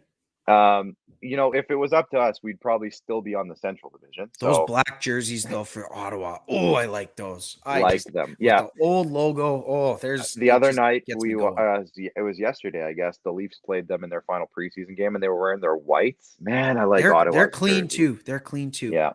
So, anyways, Ottawa to me I love the direction. I love it. They're not there yet. They don't have the top end yet, especially with Tkachuk not being in the lineup. Yep. They don't have the top end, but I really like a lot of these guys. I look at all these names. I'm like, yeah, I like pretty much everybody. I think Shane Pinto is going to be a revelation. I think a lot of people are going to get to know that he's pretty solid. Josh Norris has had a great year last year. Your boy Drake Batherson, who knows? He could be a 50, 60 point guy, but I don't know. Your boy. My boy, Mr. Batherson. Yep. Yep. And you know what? Again, it's a hardworking team. They're not going to be easy to play against for anybody. And they're going to just be pesky. And it's a good pesky, and they're growing into something really great. Let's look at their defense. Thomas Chabot leads the way every single night. And I've heard nothing but good things from Sens fans about Artem Zub. They love this guy. The rest of their lineup is a bunch of question marks for me in terms of the rest of their D group, but they have some young guys on the way that aren't here yet. Jake Sanderson, Jacob Bernard Docker. They got some guys coming. And then in net, Matt Murray, Anton Forsberg. I think Philip Gustafson probably takes over for this team in terms of backup, at least by the end of the season. So is there anything else you want to add about Ottawa? Okay, so who'd they pick in the draft this year, Clark? Again, did they not go with a goaltender This year in the draft? Yes. They got shoot, now I have to think back to the draft order. I'm struggling. I feel like they had 2 first-round picks, and they picked didn't they pick Walmart? No, that was Detroit, wasn't it? Either way, I'm I'm thinking of the crease in Ottawa here as a Detroit got Sebastian Cossa, and then Ottawa Minnesota got Jesper Wallstedt. Minnesota got Jesper Wallstedt. Got it. Yeah. Okay. That was the name I was looking for. Thank you. Ottawa picked that Boucher, Tyrell Boucher, or whatever his name is. And everyone was very questioning that move. They had 10th overall, and that's who they picked. Yeah, for sure. So anyways, he could be good too. Who knows? Yeah. Victor Mete for me, I think that was, again, the waiver wire claim of the year last year. I think this is going to be one of those ones where, again, and we look at another name that's not quite on this list. And again, is he hurt or whatever it is? We're still waiting on Eric Brandstrom to be a guy in this team. And again, he was too highly touted. 7th defenseman. Too highly touted not to be a guy that at least gets an opportunity, especially with the phase that they're in right now of this unprecedented level of success that we're going to see from the Ottawa Senators. Again, on the jersey front, they're definitely executing that. When it comes to on the ice, like you said, Clark, they're not quite there yet. Pierre Dorian's building something. It's still in the process of being built, though. It's very much like Capital Point here in Regina. It's going to get... They canceled that one, though. I know, but they dug over top of it, and we'll see what happens with it then. But either way, for the Senators, like I said, interesting team, going to be a hard out every single night. They're going to have an identity under DJ Smith. Again, it'll be a team that you're not going to be upset that you watch every night, especially if they get Tkachuk signed. But without him signed, it's a 6th or 7th place finish for me for Ottawa. A lot to like, though, and I'll get to that when I tell you my ranking predictions.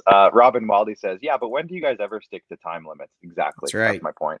We could, like I said, if we had our way and then this wasn't, we wanted to get out by 11 o'clock, we would still be on the Central Division. Exactly. Your question. Tampa Bay. Now, my biggest thing with Tampa Bay is, hey, they're still Tampa Bay, but they lost 4 very important forwards to their group this offseason, and I'm talking about Barclay Goodrow.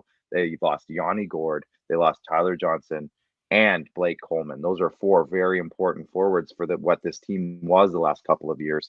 So it's Tampa. They're probably going to bounce back and get some great performances from Ross Colton and Matthew Joseph and Alex Bure-Boulay, they're loving him too. Apparently he's on waivers. He might get picked up. But they still have Palat, Point, Kucherov, Killorn, Cirelli, Stamkos, Corey Perry came in. They still got Patrick Maroon, so they're still probably going to win the Stanley Cup. Exactly. So, I mean, and on defense, they did lose. They lost Anton Strawman, who I think had some injuries anyways for them. And they lost David Savard, who was a deadline pickup for them. But they look at their left side. It's stupid. Look at their left side. It's Hedman, McDonough, Sergachev. Get out of here. They still have Eric Cernak, too, who had some great seasons the last couple of years. And Jan Ruda, he's not a flashy name, but he just never seems to really make many mistakes. And Cal Foote, I think, could be a breakout candidate for them this year as well. And without a doubt, they have Andre Vasilevsky. So why are we even talking about it? They're going to be good. Yeah, you know what? We can move on to your Leafs now, Clark. This is still perennially the division favorite for me until they're not anymore. And that's where I got to go with it. Prove me that you're not, Tampa. Exactly. Until then, you are. Yeah, fantastic hockey club, great organization, good stuff. Moving on. Leafs, this is what everybody's been waiting for, Clark. So don't let the people down now. Save the best for last. That's right. So I like the off-season moves, and from what I've seen in the preseason, some of these guys I really do like it. Nick Ritchie has looked great And I know Boston Bruins fans are probably sitting here and saying he's going to disappoint you. And I'm like, I haven't seen it yet. He looks pretty good to me. We haven't seen Austin Matthews in the preseason yet, and I think he's slated to play game one. So hopefully that's the case, but he might miss game one and kind of come in later on in game two, which is fine. Mikheyev, he's there, but he's hurt. He just sustained a wrist injury. Everyone was rooting for this guy because everyone wants to see him get that production level back before that crazy wrist injury that he got, where his wrist got slashed by a skate. Now he comes in, he was having a decent look in preseason. He was showing that, he's got the speed, he's got everything you want, just couldn't score goals and couldn't seem to finish plays. But then he comes out and I don't know what he did, but it sounds like he's out for a while with a hand injury now. So we'll see what happens in that second line left wing spot. That's a big question mark now. I think Michael Bunting probably slots into that, and he's looked quite good this offseason. Talk about a Zach Hyman replacement. Everything I've seen from this guy in the preseason screams mini Zach Hyman, and I love it. So I'm curious to see how he fits in. I think, like I said, I think he slots right up into that spot. Kerfoot, Kampf, Kasha, they haven't played together a ton, which I'm curious why this is how the lineups are slotted right now. They've been kind of touted that that's going to be the third line, but Kampf and Kasha look really good. And Max, you know me, I've talked to you about this before. I've talked about this in our show. The Leafs have desperately needed for years just a defensive-minded center that can take some pressure away from those top two guys to have to play in the defensive zone all the time. And he's the guy. Man, I've loved his preseason so far. He's the guy. He's a answer to my prayers. He's not going to score us 20 goals, but he doesn't have to. He needs to be a first-line penalty killer, and we're good. And Andre Kasha, he's scored 20 in the past. He might do it. He's looked great this offseason. Had a preseason. He had a small scare the other night. He got checked from behind, kind of by the neck into the boards. Didn't look good, but he jumped back up and he's still there. And Spezza and Simmons, solid dudes. If you want to scroll down to the I guess my boy Adam Brooks. I like to think that he's going to keep that 13th forward spot, especially now with Mikheyev being hurt. Got to give props to my boy Adam Brooks, friend of the show. The defensive group is largely unchanged from last season when they were one of the better groups that I'm going to say this team has had for a long, long time. Overall, their defensive play last year was the best defensive group team defense that they've literally had in over a decade, Max. And I know a lot of people want to harp on them for their defensive play. Last year, people who said that weren't watching because it was night and day better last year than it has been for a long time. I'm not saying it's the best. I'm saying it's better than it has been there for a long time. And so Morgan Riley's in a contract year. Look for him. He scored a real nice power play goal yesterday in that preseason game. He's looking like he's shooting again. He wasn't shooting. It was a mystery. Just shoot the puck, Morgan. You got a great shot. And he has been. So that's promising. And then Muzz and Hall, great shutdown pair. Sandin has a big opportunity here. And Dermott needs to prove it because so far I haven't seen it. Yeah, I'm talking about every player, but then I'm done. I'm almost done. And then they bring in Peter Mrazek and they have Jack Campbell. Everybody loves Jack Campbell. So I like the tandem, maybe one of the best tandems they've had in years as well. Max, do you have anything to say in terms of the Leafs? I think you've said it all, man. I think we're going to expect a strong regular season from them. At the end of the day, I mean, this is a division where we know what the Leafs are. They're going to compete. They've got that. It's $40 million and four guys. What else is there to say? They live and die with those four guys. And again, like you said, they've addressed some areas where we've talked about it at length, right? Is it a team need or is it okay, we need more offense, we need more of this, we need more? No, you need to play in all three phases of the game: offense, defense, goaltending. I like the tandem. I like Mrazek. I like Campbell. But yeah, when it comes down to your Leafs, man, it's again, it's the jokes are fun. It's still a good hockey team. At the end of the day, it's a good team that's going to compete in this division. And again, it's a fun team to look at for fantasy purposes as well. You're going to get a lot of scoring from the top end part of the lineup. But yeah, we'll see what these new acquisitions are able to do in terms of filling their roles. I think that's the biggest thing: is come here to be what we want you to be. You That's don't it. need to join the parade of the scoring. We got guys to do that. Fill a role, be happy. Let's have some team success finally, so that we don't have another conclusion of nothing to an all or nothing type of Yeah, event. exactly. And Yes. the last thing I will say is that is the biggest thing with this offseason was they had a clear goal in mind, and Mhm. every single guy that they brought in for a reason. It wasn't just bringing in guys to fill spots or making one big splashy move. They brought in a big-bodied Nick Ritchie. They brought in a scrappy little Andre Kasha. Michael Bunting has potential. David Kampf, like I said, is the answer to my prayers. So I like what they've done this offseason. It just needs to translate now. It needs to translate, and they need to finally get over the hump because it's time. Okay, predictions for the rankings for this one, and then we're all done. Max, what do you got for? How do you want to do this? You want to do? Who are your bottom three? Let's say. Bottom three at the Atlantic. I guess if we're gonna go in order, it's gonna be the Sabres, the Wings, and the Sens for me. Mhm. Sabres at 8, Wings 7, Sens 6. That's all I got to So say about that. I made my prediction on this a while back, and this was before any of the Kachuk drama. I thought it would be over by now. It's not. I had the Senators actually ahead of Montreal. So I had Buffalo, That's a Detroit, spite and pick. then Montreal, especially with Price and everything and Weber, right? Like that's what it was in my head Yeah, when I made without a this. doubt. Like I said, But I think there's a lot of people that are not undervaluing Jake Allen here. I think this is no, you're exactly right. there's Yeah, a reason that Mark Bergevin coveted this guy and played the game of chicken that he did with the Seattle Kraken so that they wouldn't take him in the that's expansion true. draft. I think this is still a very capable goaltender that's going to steal. He can't steal them a lot of games, but he's going to keep them in a lot of games. Yeah, that's fair. I will, for the sake of argument, I'm going to keep my rankings the same. I still have Montreal at 6 and I Ottawa like in it. 5th. That's why it's fun. Um, It's preseason. Who but it's knows, fun. right? We'll see. Yeah, exactly. Yeah, I just think Ottawa is going to be just one of the hardest teams to play against just because that's who they are. That's their identity. exactly. Um, I had Toronto in 4th because I'm really trying to be conservative with my rankings here. I don't want to put them too high until I see what all these guys are going to do for this team and if they can play their roles. Like you said, they need Mhm. to play their roles. Yep. And if that happens, I could see them maybe second. But I'm going to say in my predictions, I've been saying it in anytime anyone's asked, Toronto, I'm putting in 4th right now. And I have Boston in 3. Sorry, I might have missed it. So you had the Sens coming in at 5 ahead of the Canadians at 6, correct? I did. But again, that was Okay, before the Kachuk stuff. So hopefully gotcha. maybe he gets back on the ice. But Fair enough. um, Anyways, yeah. yeah, No, at 5, I've got the Montreal Canadiens. Again, it's just a lot of question marks. They're going to have to live up to the hype here. And again, I think it's just based on how strong the Metro is. I think 5th in the Atlantic's not going to be enough to get into the no. playoffs. But And I will say um, one thing on that point is I think mhm, maybe the Atlantic has the biggest gap between for sure. playoff spot and 5th compared to Yes. the other divisions, which I think will be very strong battles. Mhm. I don't think that's going to be the case necessarily in the Atlantic.